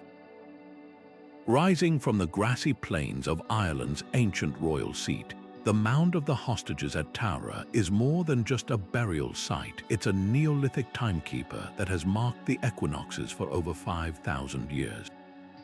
Unlike Grange's dramatic solstice spectacle, this unassuming passage tomb offers quieter but no less profound celestial theater. Twice a year, at dawn on the spring and autumn equinoxes, sunlight pierces the mound's narrow entrance, creeping down the 12-foot passage to illuminate the rear stone, where spiral carvings may map the ecliptic, the sun's path across constellations. But what makes Tara extraordinary isn't just its precision. It's how this astronomical alignment intertwines with Ireland's mythology of sacred kingship. The mound sits at the heart of the Hill of Tara, the legendary inauguration site of high kings, where rulers were said to marry the land under the watchful eye of the heavens. The carvings inside the mound tell a story written in stone and shadow. Among the spirals and concentric circles, researchers have identified possible representations of the Pleiades and Orion, constellations that framed the Celtic agricultural year. One particular stone, bathed in equinox light for just minutes, shows a series of cup marks that may correspond to the moon's 19-year metonic cycle. This level of astronomical encoding suggests the tomb wasn't merely a grave but a cosmic contract, ensuring the dead maintained the celestial order that the living kings were sworn to uphold. Irish myths preserved in medieval texts like the Dinshenches describe Tara as a place where the sky and earth were bound together with a rope of stars, a poetic echo of the mound's alignments. Tara's endurance as a sacred site adds another layer to its mystery. While most Neolithic tombs fell into disuse by the Bronze Age, the Mound of the Hostages remained active for millennia. Iron Age Celts buried their elite in the mound's periphery, aligning these later graves with the same equinoctial axis, proof that the original astronomical knowledge wasn't lost but adapted. A Bronze Age dagger found buried at the entrance bears star-like engravings, its placement timed so the equinox sunrise would set the metal ablaze with light, symbolizing the king's divine mandate.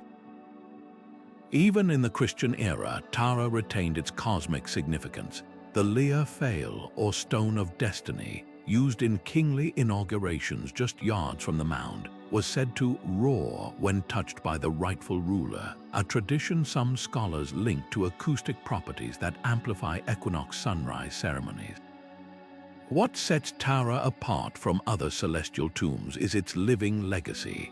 Modern astronomers using 3D modeling have discovered that the mound's orientation accounts for atmospheric refraction, the bending of sunlight near the horizon proving its builders understood optical phenomena we'd only quantify millennia later. Local folklore speaks of star doors opening at Tara during the equinoxes, allowing fairy folk and ancestors to pass between worlds. On quiet autumn mornings when mist clings to the Boyne Valley, it's easy to imagine how this place blurred the lines between astronomy and myth, where dead kings became constellations and the heavens themselves ratified earthly rule. As we leave Ireland's storied hills for the Baltic's pine-forested plains, prepare to encounter a burial tradition where stars didn't just guide the dead, they were the very soil beneath their feet.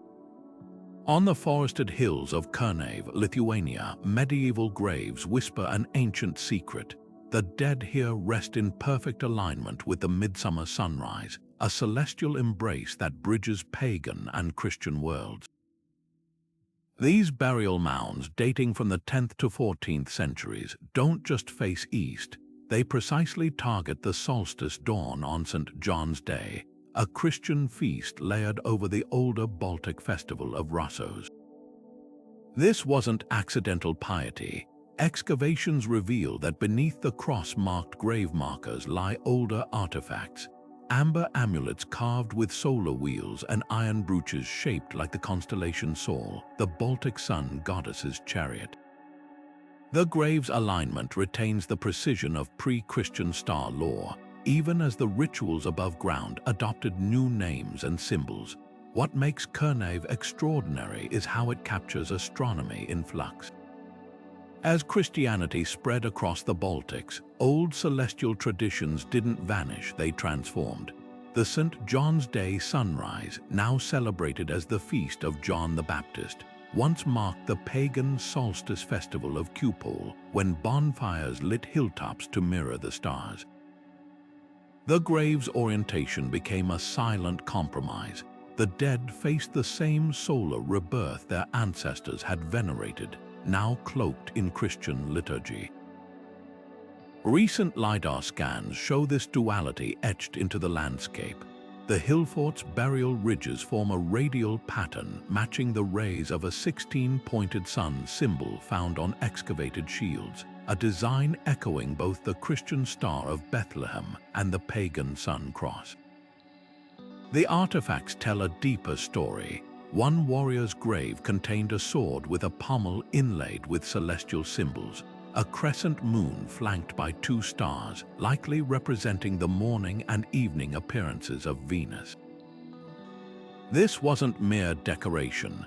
Baltic chronicles describe warriors swearing oaths by these twin stars, believing they guided fallen heroes to the celestial vineyard where the sun goddess fermented the mead of immortality.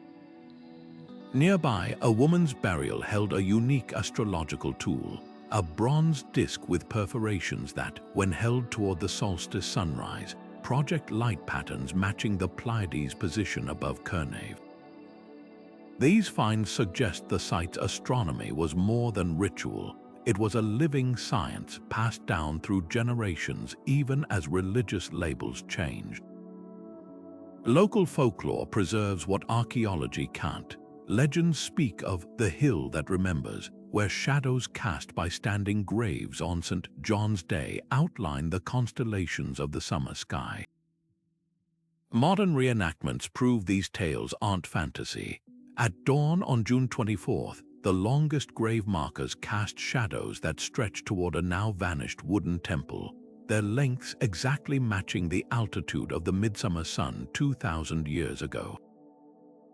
This level of preservation is rare. Most Baltic sacred sites were destroyed by crusaders, making Kernave a time capsule of how celestial devotion endured beneath the surface of new beliefs.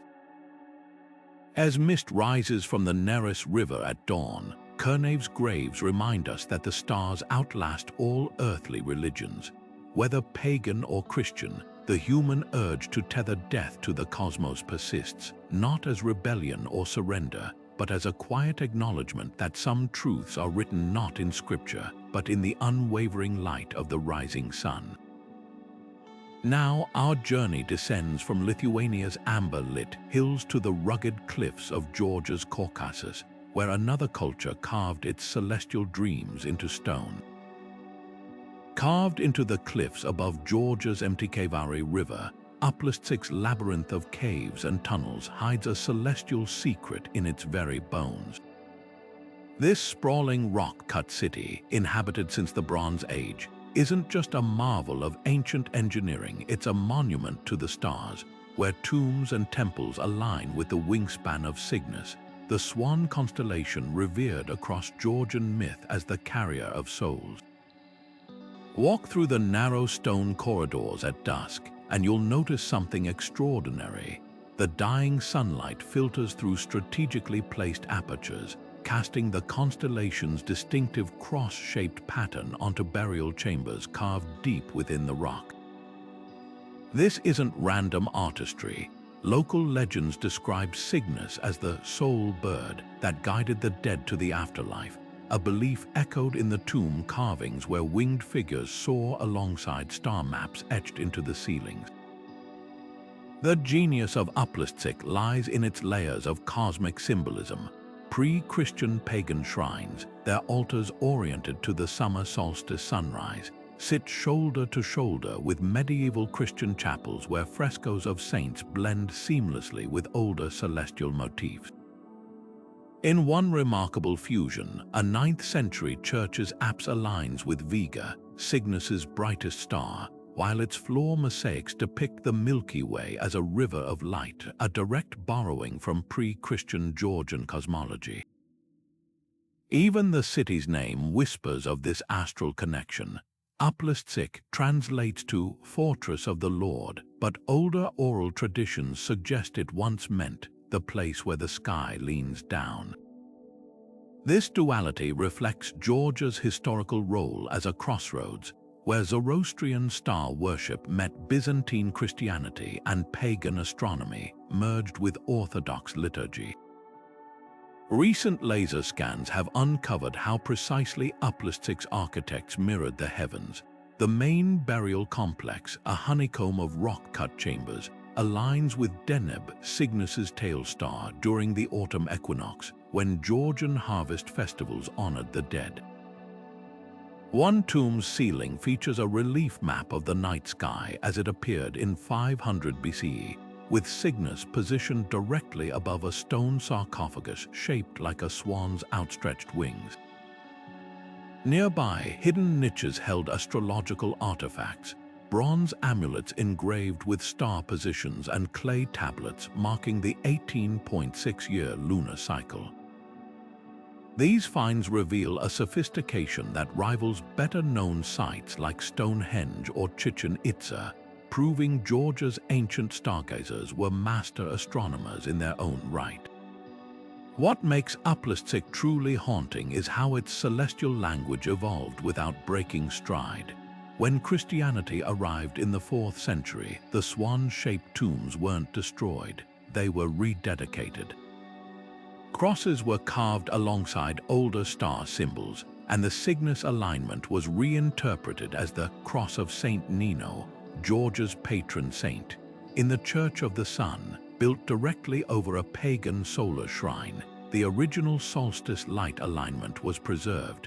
Only now, the sunbeam that once illuminated a golden statue of the sun god lit a gilded cross instead. This seamless blending of traditions speaks to a profound truth. For the people of Uplistsik, the stars weren't just points of light but a constant in an ever-changing spiritual landscape, a bridge between the old gods and the new.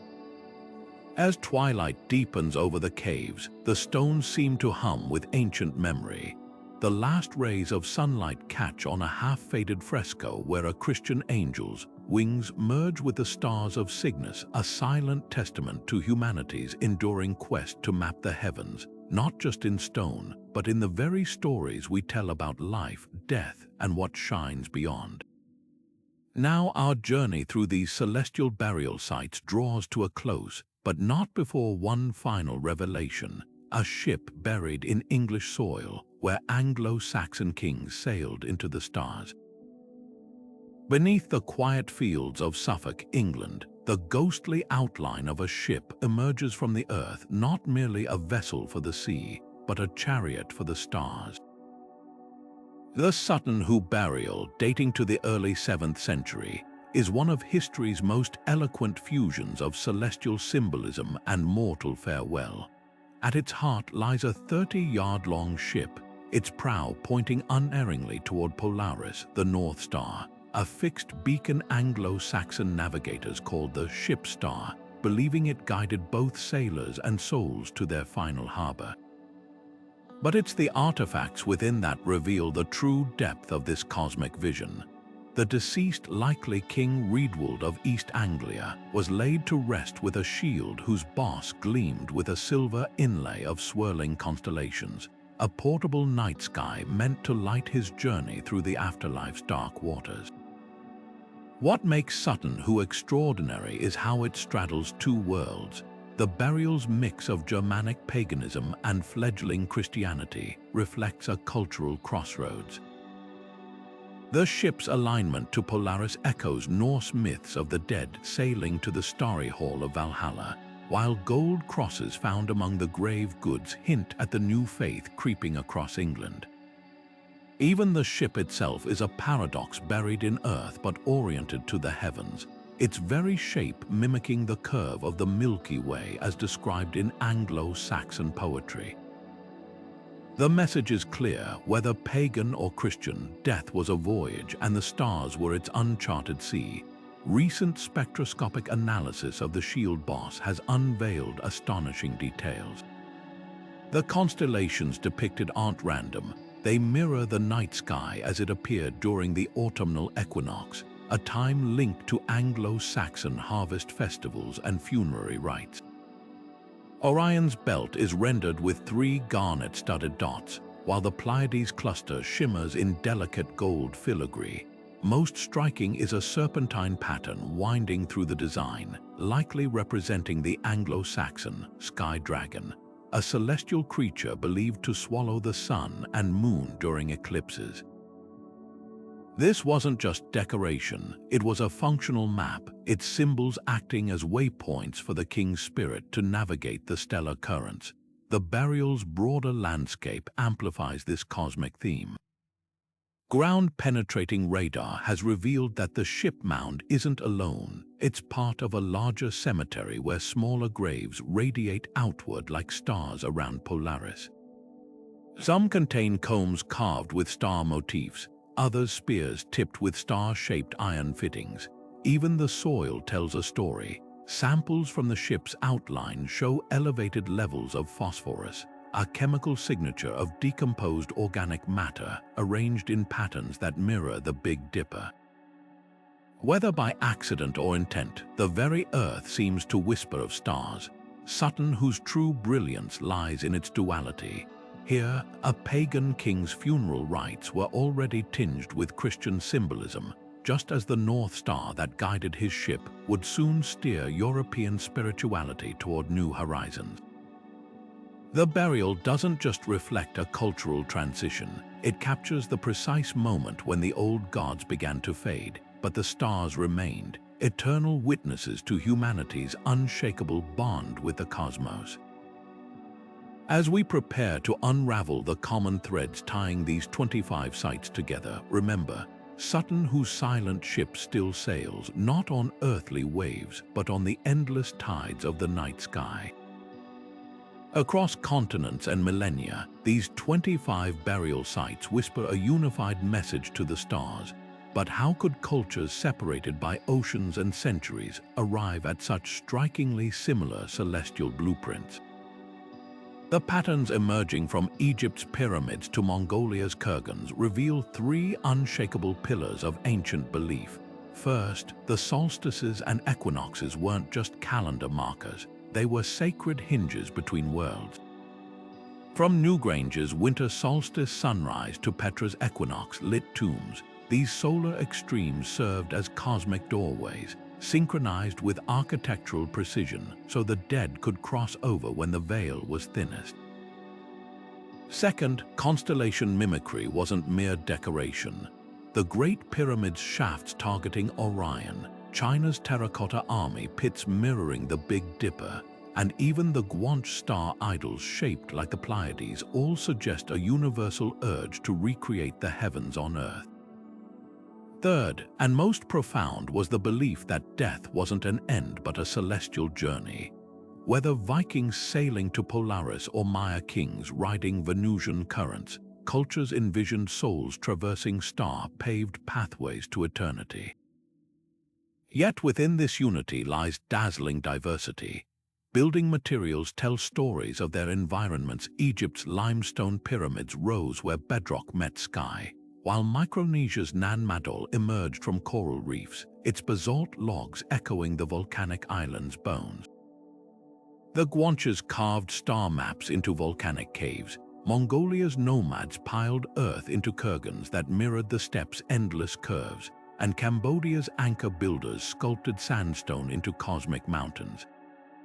Even the favored celestial bodies varied. Solar cultures like the Egyptians and Celts tracked the sun's rebirth, while lunar-focused builders at Kallanish and Choco Canyon honored the moon's quieter rhythm. Stellar devotees, from the Nabateans aligning tombs with Sirius to the Achaemenids targeting Vega, saw individual stars as divine guides. These parallels ignite fierce debate among scholars. Could shared intuition explain why Neolithic Irish and Bronze Age Egyptians both tracked the solstice with uncanny precision? Or does the repetition of Pleiades symbolism, from Gobekli Tepe's fox carvings to Japan's keyhole tombs, hint at lost connections between ancient mariners or overland traders? The Nebra sky disk's far-flung materials, Cornish gold, Alpine bronze, prove some exchange occurred. But how much knowledge traveled with these goods? Perhaps the answer lies in humanity's first awestruck gaze at the night sky, where the same stars sparked similar revelations across unconnected minds. Even the exceptions prove revelatory. While most sites focused on solar or stellar alignments, Kallanish's lunar obsession and Chavin de Huanta's Southern Cross alignments reveal how local skies shaped unique traditions. The iron pillar of Delhi's equinoctial shadows democratized celestial rites typically reserved for elites, and Cahokia's copper star plates blended agricultural cycles with mortuary astronomy. These variations don't undermine the pattern, they enrich it, showing how universal celestial longings adapted to local landscapes and beliefs. As we stand beneath the same stars that guided these ancient builders, their shared vision feels both humbling and haunting. Whether through cultural exchange or collective epiphany, they grasped a truth modern life often obscures, that we are not just earthbound creatures, but citizens of a cosmos that has always called us home. Now it's time to separate celestial fact from speculative fiction, as we examine which of these alignments were truly written in the stars, and which might be tricks of the light.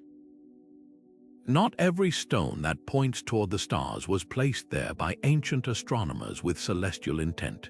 It's easy to look at an ancient structure, draw imaginary lines between its walls and the heavens, and declare it a cosmic blueprint. But true archaeoastronomy requires more than just enthusiasm. It demands rigor. Take the case of the Maya city of Axum, where the governor's palace aligns perfectly with Venus's southernmost rising point, a deliberate nod to the planet's role in Mayan cosmology. Yet just 50 miles away, the equally impressive pyramids of Sales show no such alignment. This discrepancy isn't a flaw in our understanding.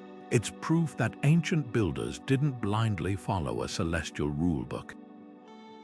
They made intentional choices, often influenced by local beliefs, practical needs, or even the whims of individual rulers.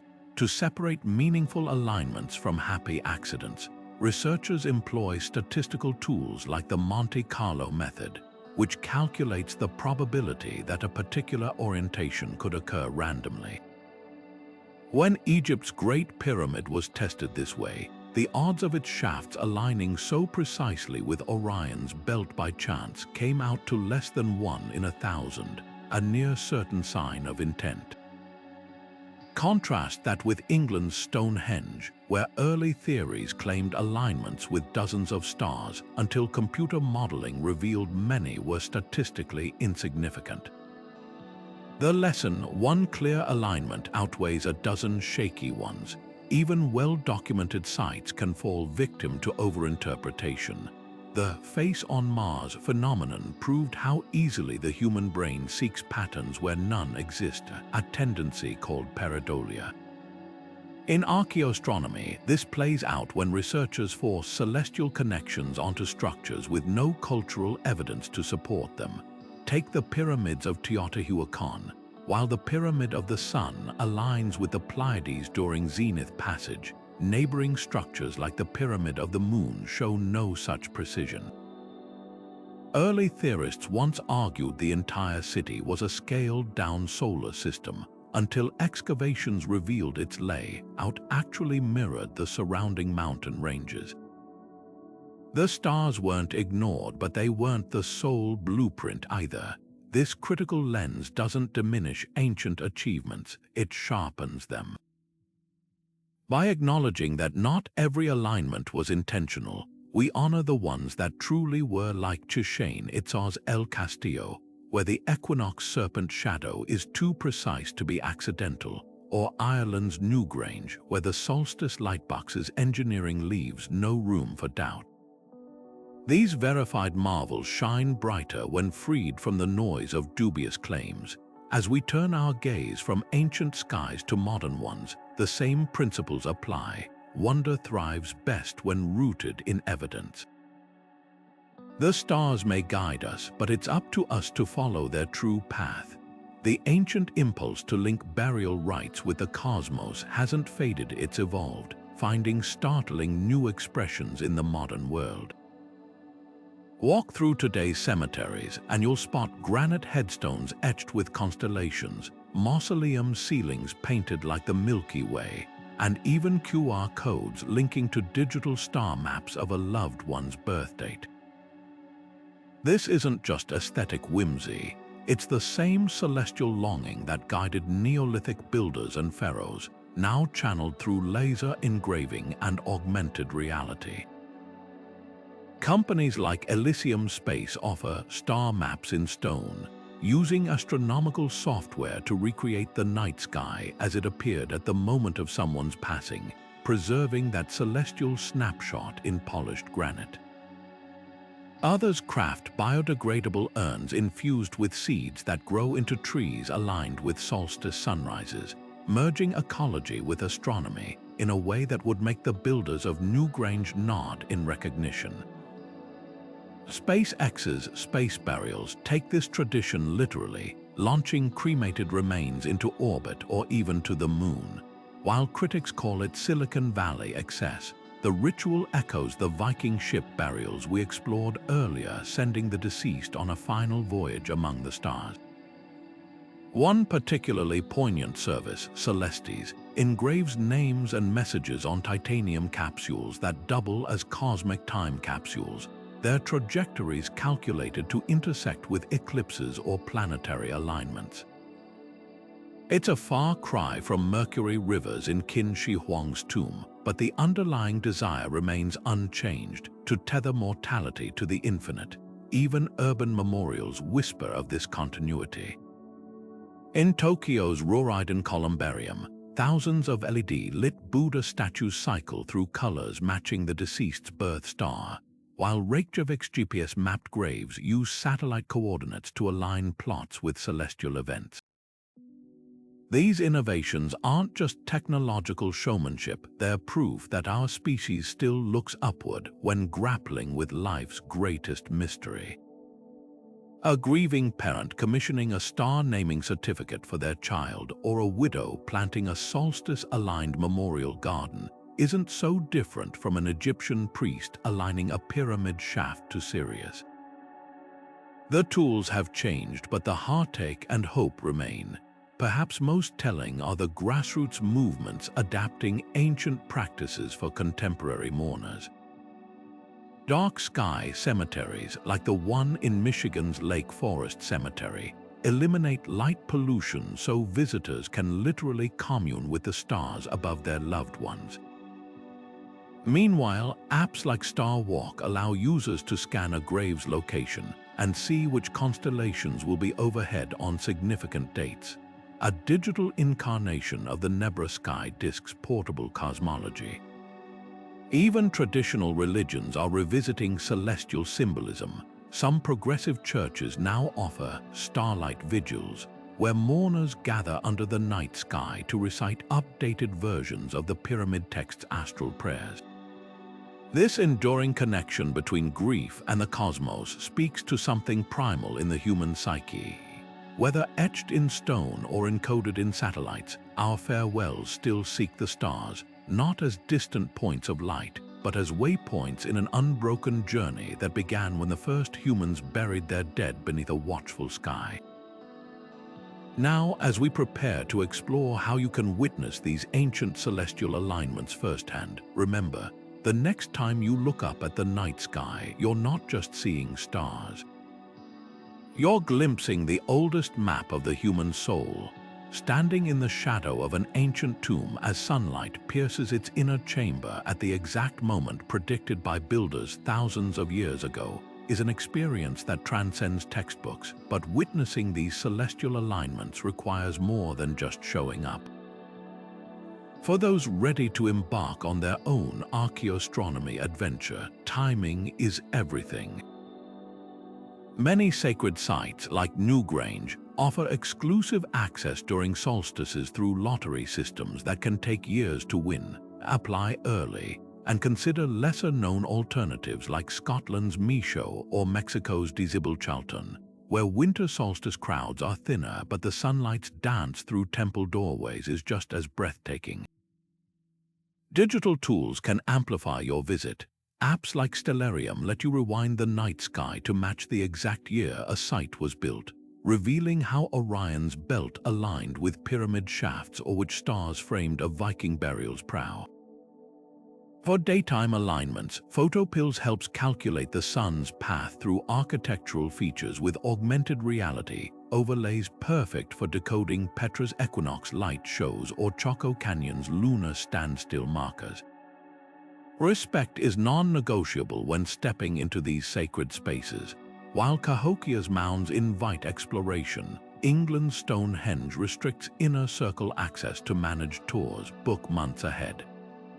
Many sites, like the delicate coral canals of Nan Madol, suffer from over-tourism. Visit during shoulder seasons or opt for nearby museums displaying Lidar scans that reveal hidden alignments without disturbing fragile ruins. Local guides often hold untapped wisdom. Palinx Mayan interpreters can point out Venus glyphs most visitors miss, while Navajo rangers at Choco explain how petroglyphs track supernova. Carry a notebook. The best discoveries happen when you cross-reference on-site observations with star charts back at your hotel. For the truly dedicated, joining field schools or citizen science projects unlocks next-level access. Organizations like the Archaeological Conservancy occasionally need volunteers to help document alignments at lesser-studied sites, while university projects like Cambridge's work on Orkney's Neolithic tombs welcome amateur astronomers to assist with lightbox measurements. Pack a compass, but don't rely solely on it. Modern magnetic declination can skew readings from original astronomical orientations. Instead, learn basic theodolite techniques or collaborate with apps like Sun Surveyor that account for atmospheric refraction. The golden rule: always verify claims with multiple sources. That ancient star chart carved on a temple wall might be erosion patterns, while genuine alignments like Axum's Venus staircase often hide in plain sight. What makes these pilgrimages worthwhile isn't just checking alignments off a list, it's standing where an astronomer priest once stood, squinting at the same sliver of light creeping down a passageway, and feeling the visceral click of a celestial puzzle solved across millennia. When you witness Angkor Wat's towers framing Draco at dawn or feel the solstice silence at Kalanish's stones, you're not just observing history, you're stepping into an unbroken chain of human wonder that stretches from the first stargazers to tonight's skywatchers. These sights remind us that the cosmos was never just a spectacle, it was, and remains, humanity's oldest classroom, chapel, and compass. These 28 sites are more than just ancient tombs, they're celestial time capsules, each one a testament to humanity's unshakable bond with the cosmos. From the pyramids of Giza to the coral canals of Nan Madol, these structures share a common thread, the belief that death wasn't an end but a journey guided by the stars. What's truly humbling isn't just the precision of their alignment, it's the realization that cultures separated by oceans and millennia arrived at the same profound idea. The Egyptians saw Orion's belt as a stairway to the afterlife, the Maya timed burials to Venus's cycles, and the Vikings pointed their ships toward Polaris, the unmoving star they called the nail of the sky. Despite their differences, they all looked upward, finding solace and meaning in the same constellations that still shine above us tonight. The deeper we dig, the more we uncover. Modern technology like Lidar scans and 3D modeling has revealed alignments earlier archaeologists could only guess at: hidden shafts tracking Sirius, burial mounds mirroring the Pleiades, even entire cities laid out like star maps. Yet for all our advancements, these discoveries don't diminish the achievements of ancient builders, they amplify them. Imagine calculating the winter solstice sunrise with nothing but a wooden stake and a keen eye, or carving a tomb's passageway to within a fraction of a degree using only stone tools. These weren't primitive people stumbling upon celestial patterns. They were master astronomers, engineers, and visionaries whose work still leaves us awestruck centuries later. But beyond the engineering marvels lies something even more profound, a shared human instinct to reach beyond our mortal limits. Whether it was Kinshi Huang's Mercury rivers mimicking the Milky Way or the Guanche burying their dead with star-shaped idols, these cultures refused to see death as a final frontier. Instead, they built bridges between earth and sky, turning graves into celestial vessels and corpses into cosmic travelers. In doing so, they left behind a legacy far greater than stone or gold, a reminder that the night sky has always been humanity's first shared story, written in constellations every culture could read. As you step outside tonight and gaze upward, remember, the same stars that guided pharaohs to the afterlife still shine for us. The solstice light that once illuminated Grange's inner chamber still touches our faces, and the Milky Way that inspired Mongolia's star kurgans still arcs overhead. These ancient builders may have left no blueprints, but their message endures, written not on papyrus or clay, but in the alignment of stone and sky. So the next time you look up, take a moment to wonder, if our ancestors could map the heavens with such precision, what other secrets might still be waiting in the stars? The cosmos has always been humanity's greatest teacher, and its lessons are far from over. Share your thoughts below, and who knows, maybe tonight you'll spot Orion's belt or the Pleiades and feel that same celestial connection that has united us for thousands.